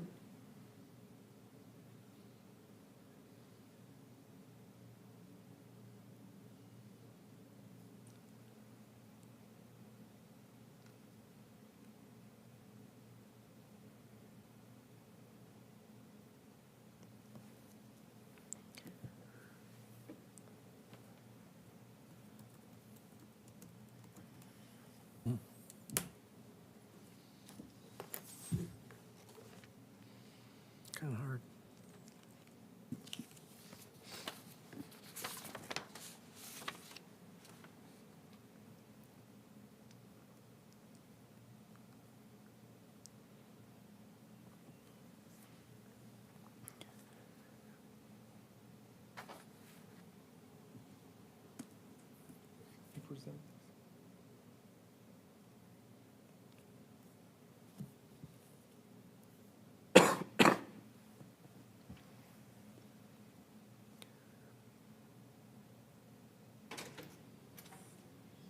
Is it up on your screen? It's up on my screen, but not up there.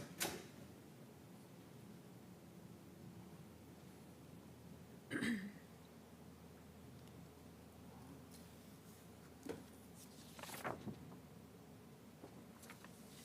you know where present is? I was in the PowerPoint there. You can click This one? That's fine. There we go.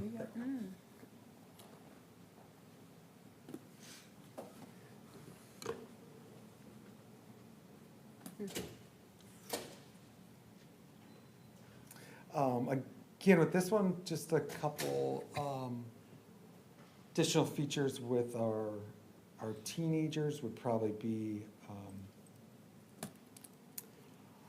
your it's a type of pull-up bar, but it's kind of like your Ninja Warrior where those things move. So it's kind of like a bicycle in the air, but with hands, right? You do have your pull-up bar, you do have your neck cargo, as well as your zip line, and our Fox Den incorporating over there as well.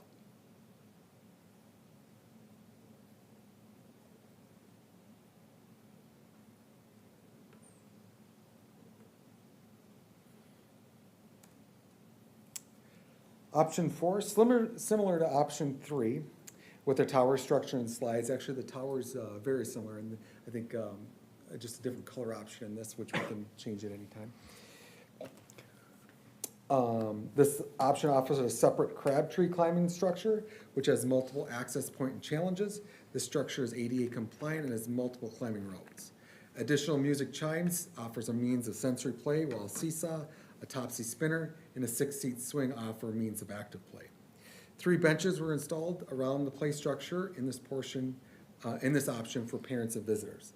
The total equipment cost for this is $238,000 with a total price of around $315,000.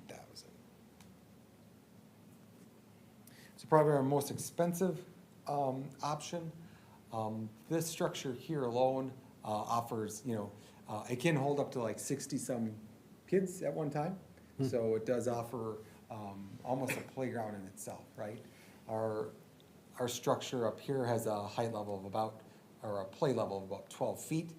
Does offer a number of slides, again, very similar to option 2 in that realms too, or sorry, 3.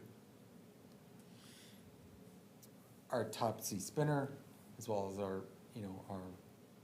seesaw.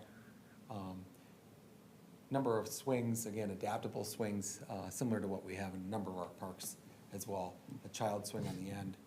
Probably the only thing that we would change is maybe moving that child swing next to our regular swings. What we find, question from a lot of our parents is like, if they have a toddler they have a 2-year-old too who wants attention, and so being so far distance, they can't push them both. So that'd be my only recommendation to this design is user efforts to try to put those together.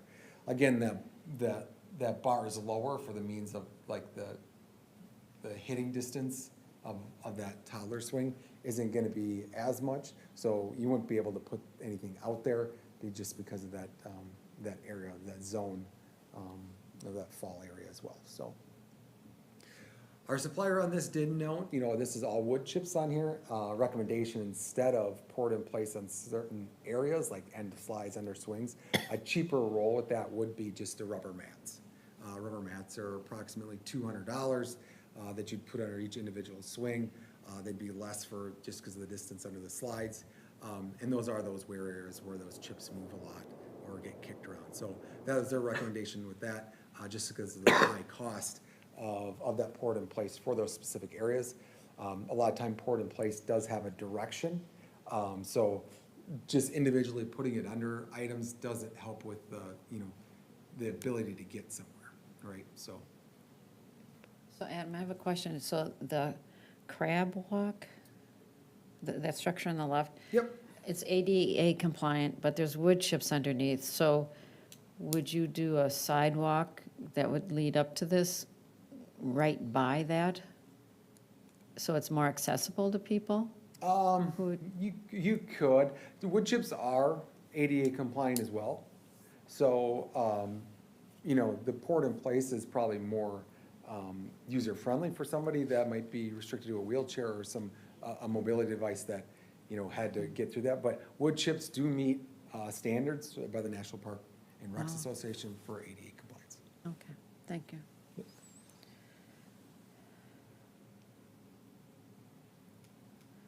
I think it did have a.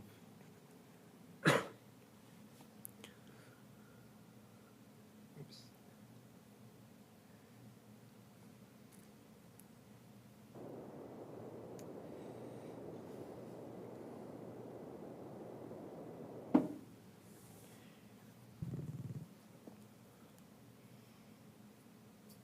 Oops.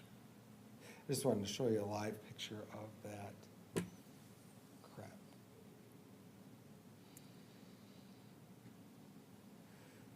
So again, this one, oh, you can't see it, of course. Sorry.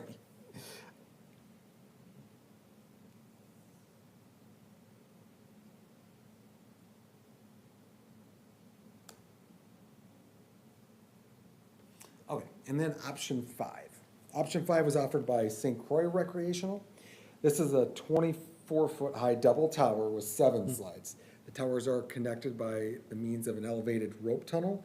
That rope tunnel is very similar to what we put at Pebble Park. So that netting in there, very similar, not solid structure, but has some mobility and movement, but tied and connected with the same material that we have at Pebble. A 4-placement swing set fits into the current swing location and offers a child swing and adaptive swing for users. Multiple access points to the structure offers means of active play and a maze option. Equipment cost for this option is about $227,000, with the total cost right there around $300,000. Again, with this one, the active teens, again, we're looking at likely the swing set. You do have the pull-up bars, kind of a thing on this side as well, just a climbing structure. Again, probably not a lot of teenage things on this one, but an option provided by a different source. So I think the structural height with the swings definitely attracts them, and definitely they'll try it, right? So they'll be up there. So at our National Night Out event, Public Works did survey families that attended the National Out event. Visitors were able to see all 5 options, and they voted in their favorite playset. We had nearly 120 votes from that evening. Option 3 was the most popular, followed by options 2 and number 5. And just let me just indicate, like, the voting was very close. Like, we had 29 votes for number 3. Number 2 and number 5 came in at 26, 27, with 25 at number 4, with number 1 coming in with probably the least at number with 11 votes. So we were all right in there, that 25 or 27 to 29 votes. So to pick or choose, I mean, it's 1 or 2 votes, right? So, but very popular. We had a lot of people stop by, a lot of great comments. You know, some of the dads were like, I gotta go up there right now to get my kid, you know, so just things like that. But everybody, great information. I think everyone was excited for something new down there. So. Our fiscal impact was outlined in our 2026 through 2035 capital improvement plan.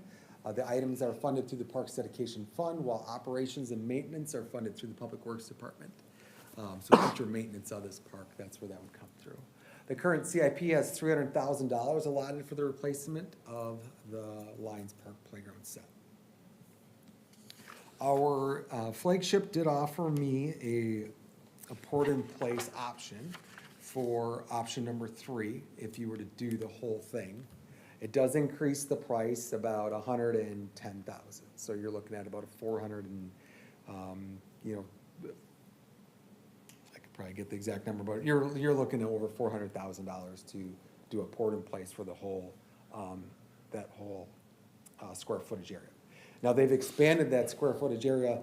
If you look at the, in your packet of those pictures, they have expanded that from what it currently is. I know one of the recommendations was try to keep that in there so you didn't have to do the extra concrete work. They have expanded it a little bit just so that they could fit what we've asked in there, plus a little more.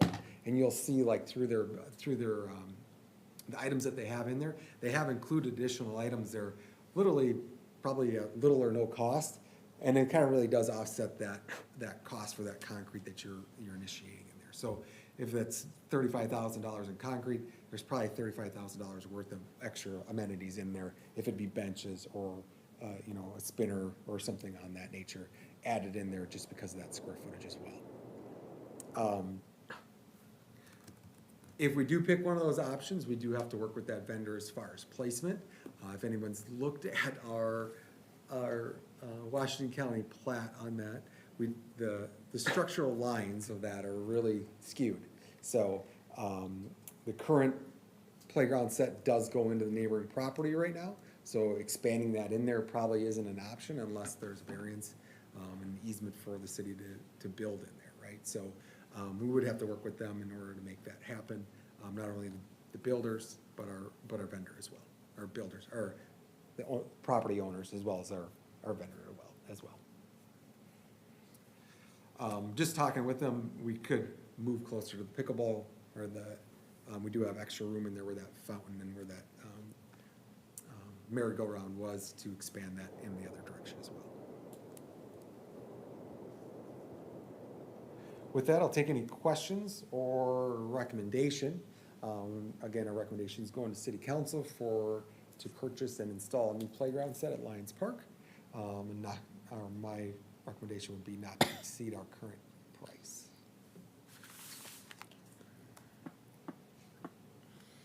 So of those, option 4 was over 300,000, the rest were not, is that right? Correct. Option 4 was at about 315,000. Okay. You know, that did have that whole nother structure that a lot of parks would, that be like the centerpiece, right? So you are adding two big features there with that option.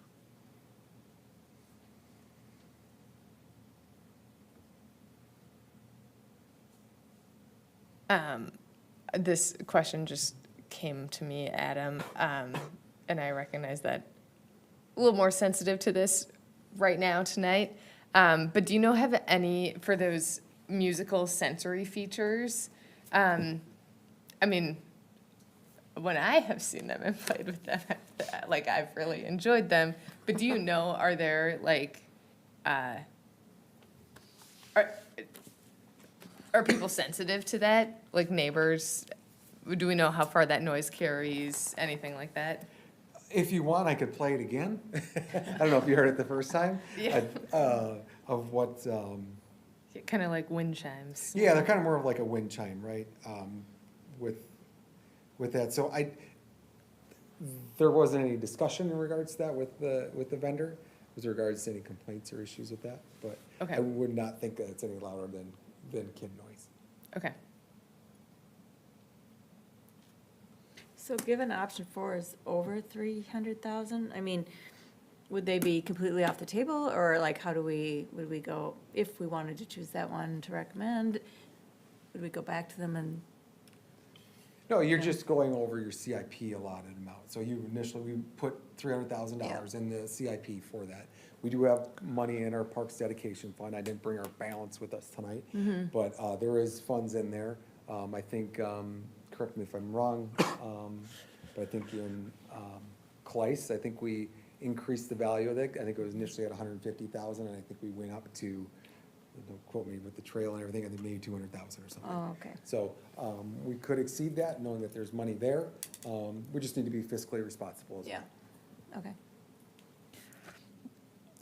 I like options 3 and 4. 4 is only 11,000 more for parts, but about 17,000 more for install. I think I don't know, it seems like it's worth the money to go to option 4, if you're comparing those two. Yeah. Well, I like that option 4 is ADA compliant too. Mm-hmm.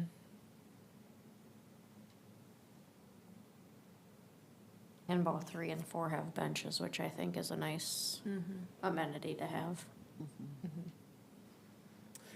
Questions, people were asking on these tower structures, so the tower structure itself is metal, right? These color-coded areas are a metal component as well. The Lake Elmo Park Reserve just opened a new playground structure Yeah, that has that exact style, Yeah. like everywhere. And I mean, I don't think we could really replicate. Like, it seems like it's probably twice as big as something that we're looking at here, just because of space constraints. So, you know, I know we like our parks to be distinctive, and that might not be it right now.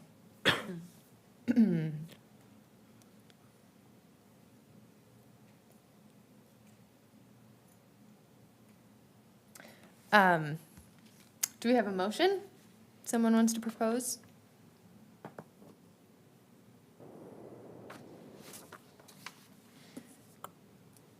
Or other discussion? We can just open the floor for discussion? Can you bring 3 up again? Yeah, I was gonna say, I want to see 3 again.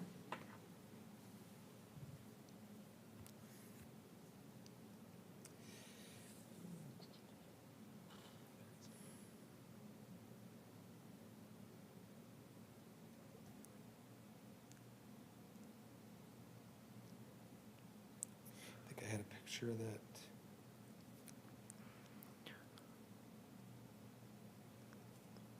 Fortune.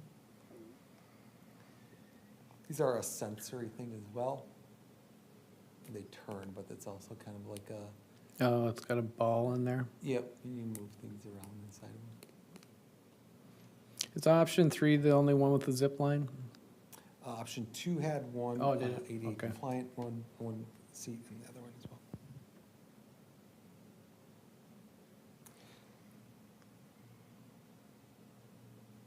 That tower on 3 seems a little more open than the one on 4, but maybe I'm just imagining in it.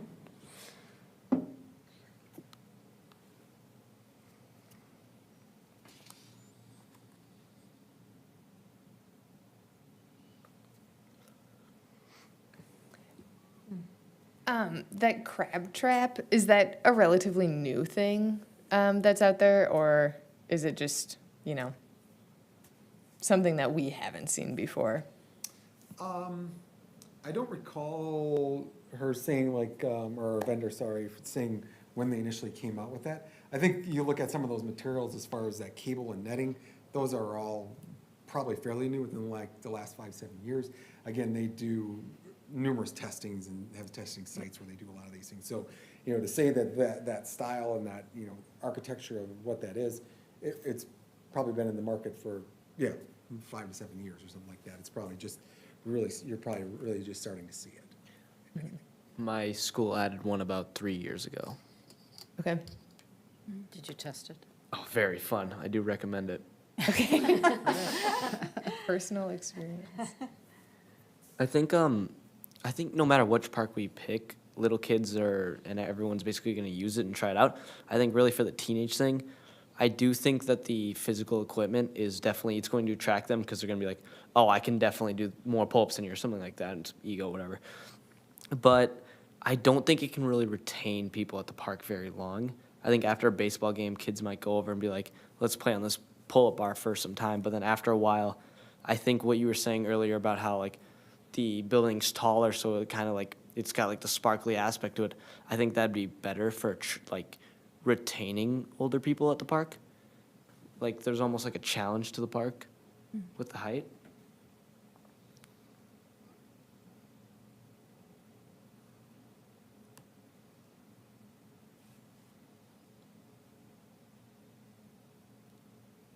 Is that the makings of a motion?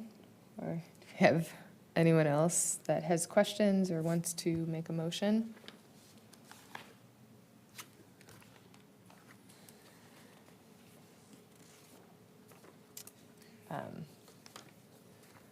I'll make a motion. I move to recommend to City Council the request to purchase and install a new playground set at Lions Park and to recommend option 4 not to exceed $315,400.39. Do I need to be that precise? Can I would probably just recommend like 317,000.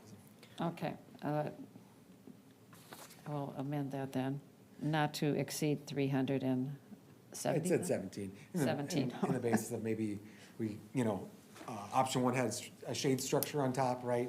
This one doesn't, so we'd probably promote to plant some trees, update the drain tile because it is a little bit bigger. Just those small utility items that do come into play. Our parking lot is a whole different CIP item, so, trail access and all that can come with that. But just, I think within $2,000, we can do some of the landscaping stuff that might come after installation. Do you have a second? I'll second it. Any other discussion? I think the crab trap looks really cool. I think that would set it apart, Yeah.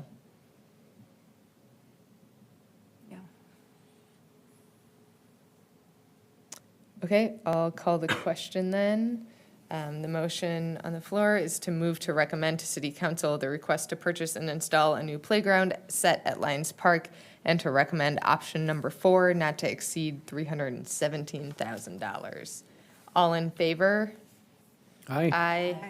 Any opposed? All right, motion carries. I think when you talk with this company, whatever company is chosen at them, we should see if we could be a test park for them since they're both such local companies. I think that would be neat for see if Elmo to Oh, yeah. have them They test had new cool here. equipment out at National Night Out, too. Oh, We brought them stuff. oh, cool.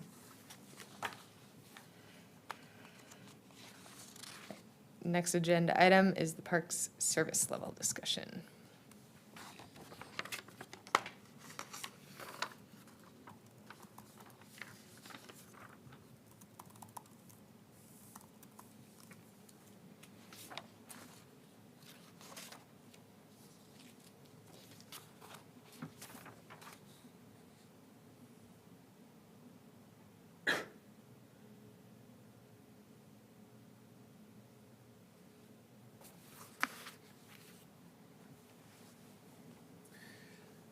Okay, back in May, I presented with the commissioners in regards to what was presented in our 2024 Parks Master Plan. One of the first priorities in there was to add a Parks Director position to the Public Works Department. As part of our 2025 work plan, the Parks Commission added it as an item to review and implement in 2025. The work plan was presented and reviewed to City Council at a joint workshop and approved in February. In June, staff asked the Parks Commission to discuss the service level and staffing needs. Currently not being provided, or currently being provided, and also asking what's not being met, right? Commissioners were asked to submit items they feel the park system is lacking, in addition to any services that are not being fulfilled. So issue before us tonight is what items are missing from the park service level that the Parks Commission would like to bring to the council workshop. And again, we are scheduled to meet with City Council in a workshop coming up in September 3rd or 9th? 3rd or 9th? I could look that up. I was quizzing you guys, but nobody had an answer. I think it's the 9th. I believe it's the, did you say the 9th, I Pat? think so. Ninth.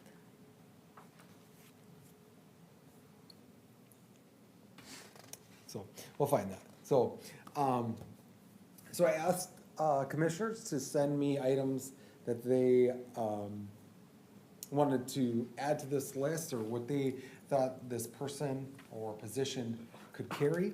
I did itemize those lists. I tried to get that list in between that 5 to 7 range that we could present within our time frame with the city council on that meeting. So I'll read down through those. I asked if we want to amend those, that we can amend them or change them. In your packet was the list of all everybody's responses on there, or no? So, okay. So No, this is a just general a summary. summary of a majority of those. So the first one was recreational programming and community engagement, community and recreational education programming for adults, kids, seniors, promoting outdoor activities and the use of the park system.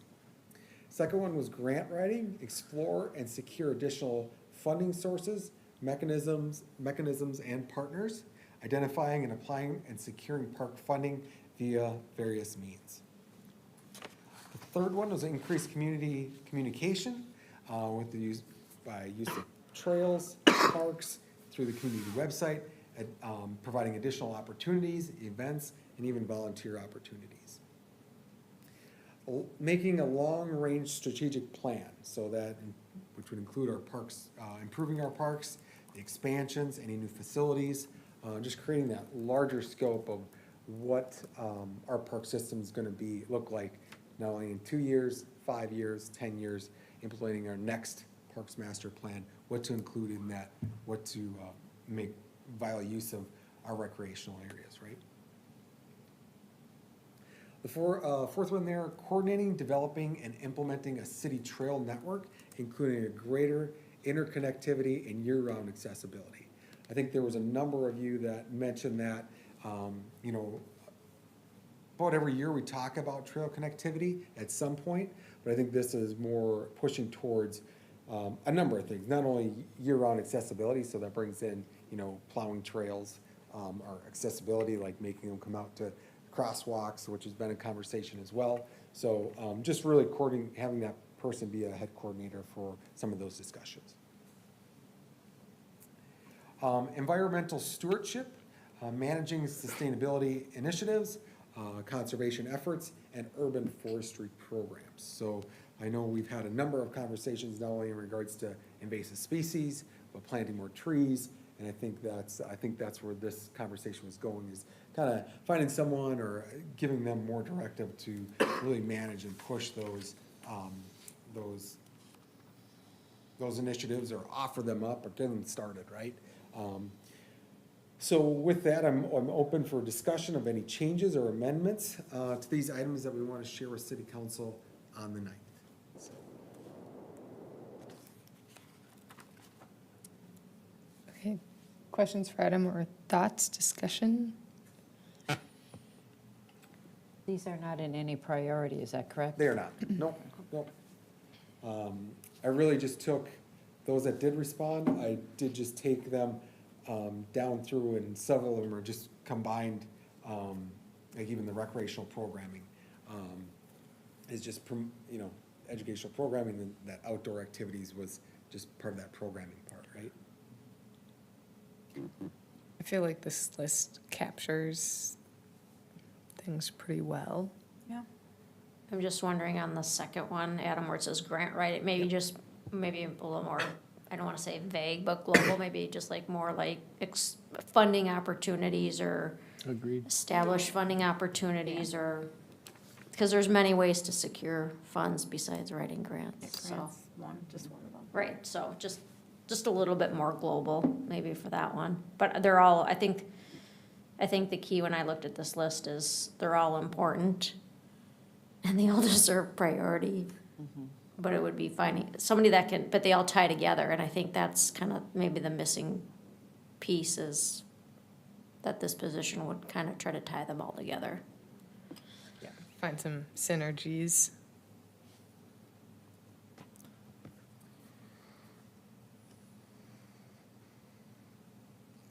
Again, this conversation comes up as more of a why, right? And the selling of this position to city council, that it is needed, right? And again, the why the Parks Commission is recommending this, you know.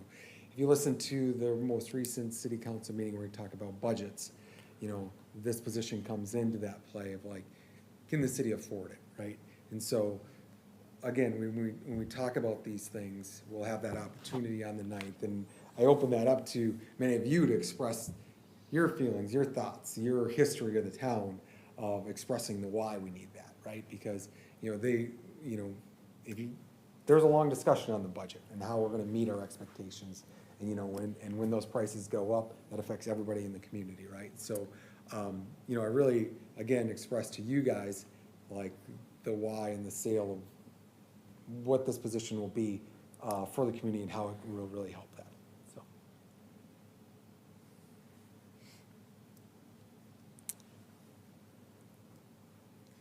I think we all listened to the Parks Master Plan as it came through.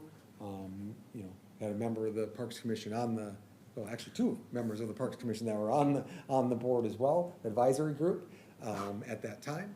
And so we've had some full investment in that. And so really it's just trying to fulfill that full circle of that #1 priority. So that's why I say if we need to amend these, you know, and I think that's a great amendment, Tracy, in regards to just making, you know, funding opportunities versus, you know, adding to that.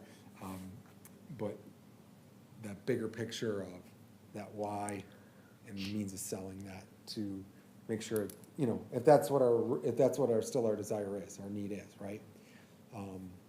Because otherwise that might just get, you know, kicked down the road to the next year or the next year until find a different opportunity, you know what I mean? Yeah, this is nothing against you, Adam, but I think parks would be a full-time job in order to do a job of the city our size at this time, you know. We can't expect you to do all this stuff with the amount of time you have allotted to the parks. I think it's really important that this position is made and filled in short order. Yeah, and I think as we went through the master plan, I think that became evident that, you know, and I think we asked you a couple times is this sustainable to implement this master plan the way we're structured now? And you kind of said no in a nice way, you know. So I think that if we're gonna spend the money and put in the time to do a master plan, we need somebody that can carry that through. And I think even tonight's discussion about pickleball and long-term, I mean, again, there's only so much time in the day for you to, you know, again, we're asking you to research and those type of things, but that's really what you need in order to, you know, in that full-fledged engagement on a topic is you need somebody that can devote that specific time to those areas. I think one thing that's not captured in here, in the summary list, like, is that selling it part. I think we've had discussions as a commission, that one thing that, you know, we all see as important is to think about the sustainability of the funding for parks and various maintenance and things like that, particularly as parks dedication fees might, you know, are not going to go on forever. And so I think my recollection is that when Bolton and Menk's contractors were presenting the master plan to us, that they indicated that other towns, like these park directors, kind of pay for themselves that position with the amount of funding that comes in. And so I'm not sure how one ground truths that claim. But I think that the sustainability of funding and maintenance, diversifying the funding streams is something that it makes the ask seem more reasonable to me. Maybe that, to that point, that second bullet needs to be expanded a bit with the sustainability of long-term funding. Like, I mean, it's just maybe even revising how it's written a bit to get to that point as well. I mean, we need additional funding sources, but a big reason for that is the long-term. What are we doing in 5 years, Right. 10 years, 20 years? And the growth of the city and et cetera. So maybe there's just a little. Right, bit of and the rewording. tax base is gonna increase, as a city expands, the tax base is gonna, I would caution, I would not wanna get to a point where we have to, that you're gonna raise enough funds in terms of projects or whatever that you're kind of saying pays for the position. The position, in my mind, should be able to stand on its own, whether someone can come up with grants or whatever to support that, because I think there's a lot of things that this position could do in terms of best practices and efficiencies and operations and those type of things that can also contribute to that sustainability. I'll just note too, and Peter can probably comment, is that as a Parks Board, we probably recommended more purchasing, updating a number of our parks in the last 3-4 years, more than we probably have in the last 10. We probably spent more money in like the last 4 years in regards to the previous 10 years, right? And so, I think our finance department knows that, I think our city council knows that.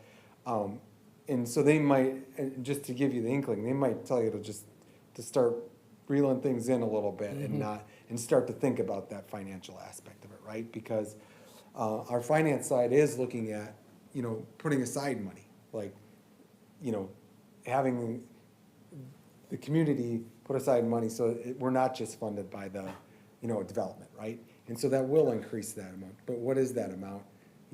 Is $25,000 a year enough, or is $100,000 a year enough? I mean, that's the big question that's gonna come back to, what's cut, what's gonna stay, whatever that might be, right? So, I think we just, again, coming back to be fiscally responsible as a commission, with what we're planning ahead, but still being open to new ideas, improving our parks, to the best that we can, and if it's through this position or, changes that we do, I think that's open for discussion too. That's open not only with myself, but also with the city council too.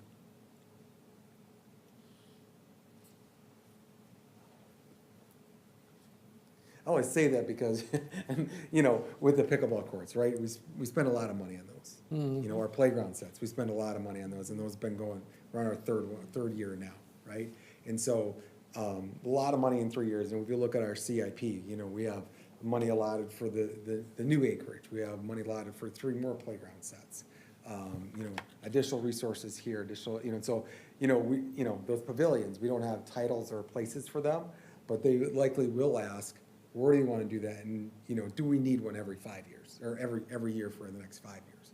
Can we spread that out? Maybe we don't do one next year, maybe it's maybe it's 2, 5, 7, 11 years, right? So on the 11th year. So, yeah, just some things to keep in mind, because I think those questions will be asked.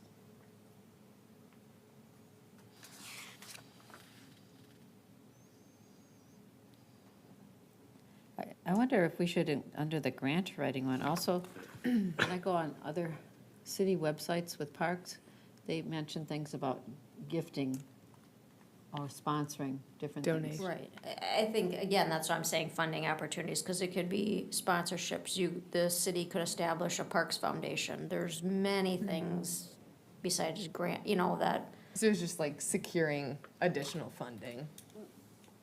Right. Yeah. Yeah, So just securing kind of it, flip yeah. those, Yeah, just how kind of that's flip written. those, yeah.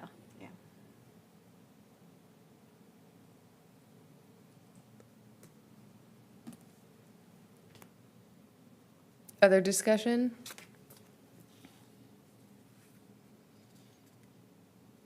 Are you talking specifically about this last section? Anything on this current agenda item?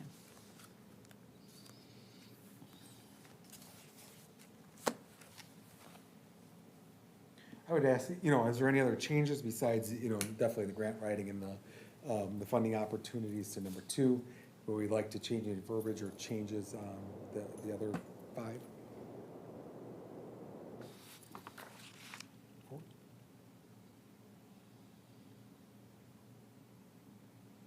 I think bullet number 3 could be a little clearer, unless I'm just not reading it correctly. Yeah, I was kind of thinking that the community, I don't want to say engagement, but I also think of kind of, and it talks about that in the funding about partners, but I almost think increased community, I don't know, partnership. Is it park promotion? Awareness? I like awareness. Instead of getting rid of How is that? Get rid of communication, make it awareness. Increased community awareness and engagement, or something like that. How is that different than the first bullet point? I think you could take out community engagement in the first one and just keep that as programming. Either recreation or community program, put in events and volunteers under the recreation programming and community engagement. That's just strictly, I think, activation of our park system. So we're gonna spend all this money on our parks, and they get used by the public, but we don't have any programming. So you could take out the community engagement and put that in bullet 3, or reword bullet 3, and just put recreation programming or community whatever, however you wanna word it, and put the events and move the community engagement down below to that 3rd bullet. Because I'm assuming you're gonna talk about these, so. Yeah, So we're you gonna can, so you can explain kind of what, Yeah, we're gonna talk about, Yeah. we're gonna go through each one of these Yeah. again.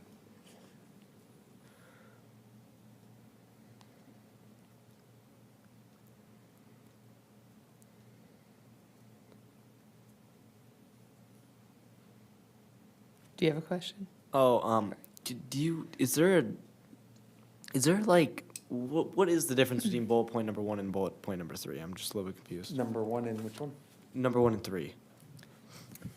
I think number 1 is recreational, like the extra activities that you would put together for students, adults, seniors in our parks, right? Really pushing recreational activities, right? So I think a number one of our neighbors have, if it's lessons, if it's music in the park, if it's puppet in the park, if it's,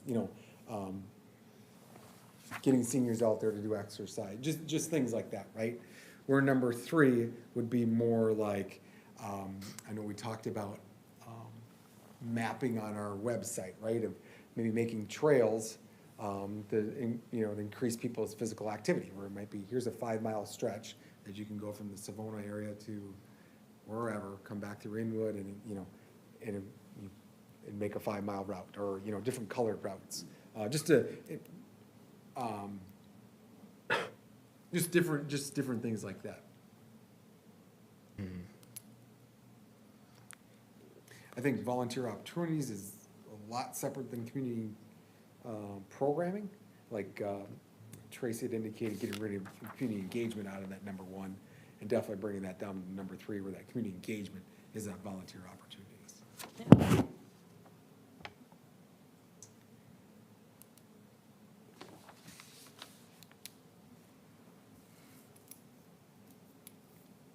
Other discussion? Did I answer your question? Yes, thank you. Yeah, I feel like, I know, because I know some of the wording, but I feel like too, like the recreational programming, some of it is like what this position would provide to the community, so programming. I mean, I don't know if communication is part of that, but then getting people involved in the community through volunteer through events. Like, to me, there's a difference there too. It's like, you know, what's provided and then how you get people engaged. Does that make sense? Like, I feel like those are kind of two They're different very levels. different, they're very different. Yeah. Yeah, yeah. The programming, a programmer, or that piece would be programs, could be special events, it could be volunteer opportunity. Recruiting and training people to run those things. Right, Yeah. or partnering with other agencies if there was not means to do that within the city. But partnering, I think that's a piece that's missing on that end. And then, Tammy, like you said, then it's more about awareness and engagement about our park system and opportunities, whether that's trails, whether that's, you know, whatever.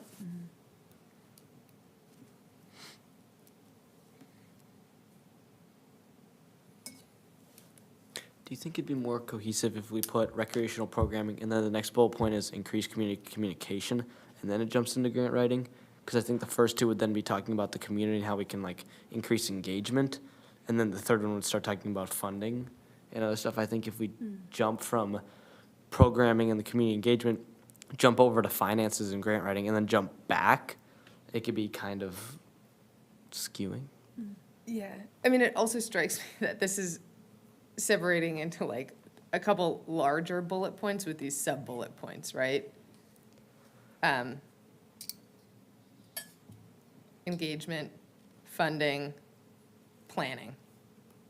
Or, well, no, never If you- mind. yeah, I These could buckets cut are all fine. that stuff You out, could just cut leave it, you could cut it into broader categories and then bullet out some smaller things to talk about. Yeah.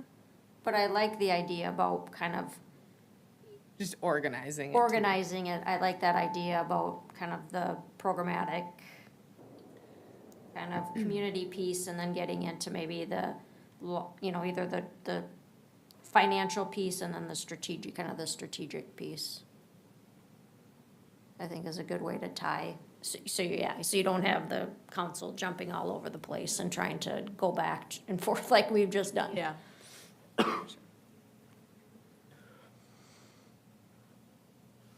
Adam, do you have other questions for us? You're not looking for a motion or anything here? No, Just no. discussion? Yep, just discussion. Yeah, I'll make those changes. If you got additional changes to those, please forward those to me. And if you don't mind, I'll forward it back to you as a chair and vice chair and just quick proofread it and let me know. if that works. Okay, thank you, sounds like a plan. All right, next agenda item, thanks for sticking with this, everyone. Any communications or updates?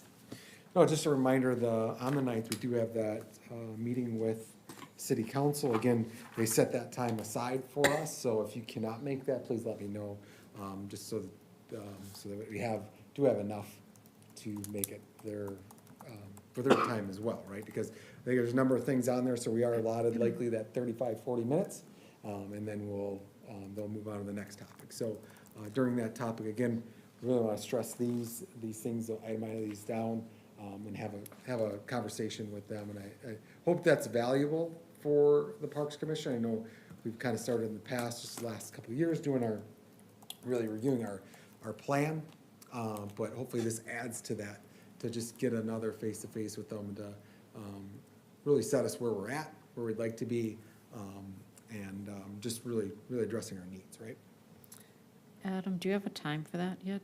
I believe it's still 6:30 as well. 6:30, okay. Thank you. Starting this week, our Reed parking lot improvement will begin.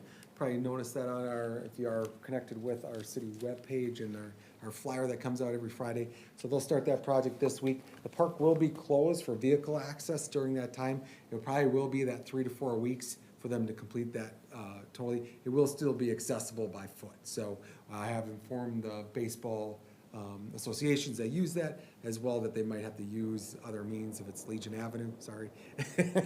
Or, a neighboring block to park, because 30th Street is restricted for parking in a lot of that. So you might see some additional parking outside of the park, for those times. We did pick that time mainly because it was right in between that fall ball and that regular school ball that normally ended right there in July. So it's good timing, I think. Fall ball will be starting up when school starts up, so, which has already began, so they're probably already using it, but just to keep them informed of that. So, again, we're probably looking at about 4 weeks, expansion of the parking lot, just a new trail, there'll be a crosswalk across 30th for the accessibility, and that trail will go all the way up to the ball field, as the current one is right now as well.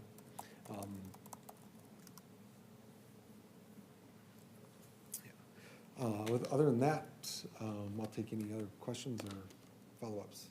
So I noticed in Tavern Park, the trailer that was testing the water is gone. Yeah. So there was talk about putting parking lot down there, or are they gonna remove that gravel and put grass in? So the gravel will be removed. The gate will be put back in there, and they'll be seeded again with, Okay. for grass, right? For the winter terms, there will be bales again placed up near or next to the fence or fencing around those permanent wells that Yeah. are there as well, so. Okay, thank you.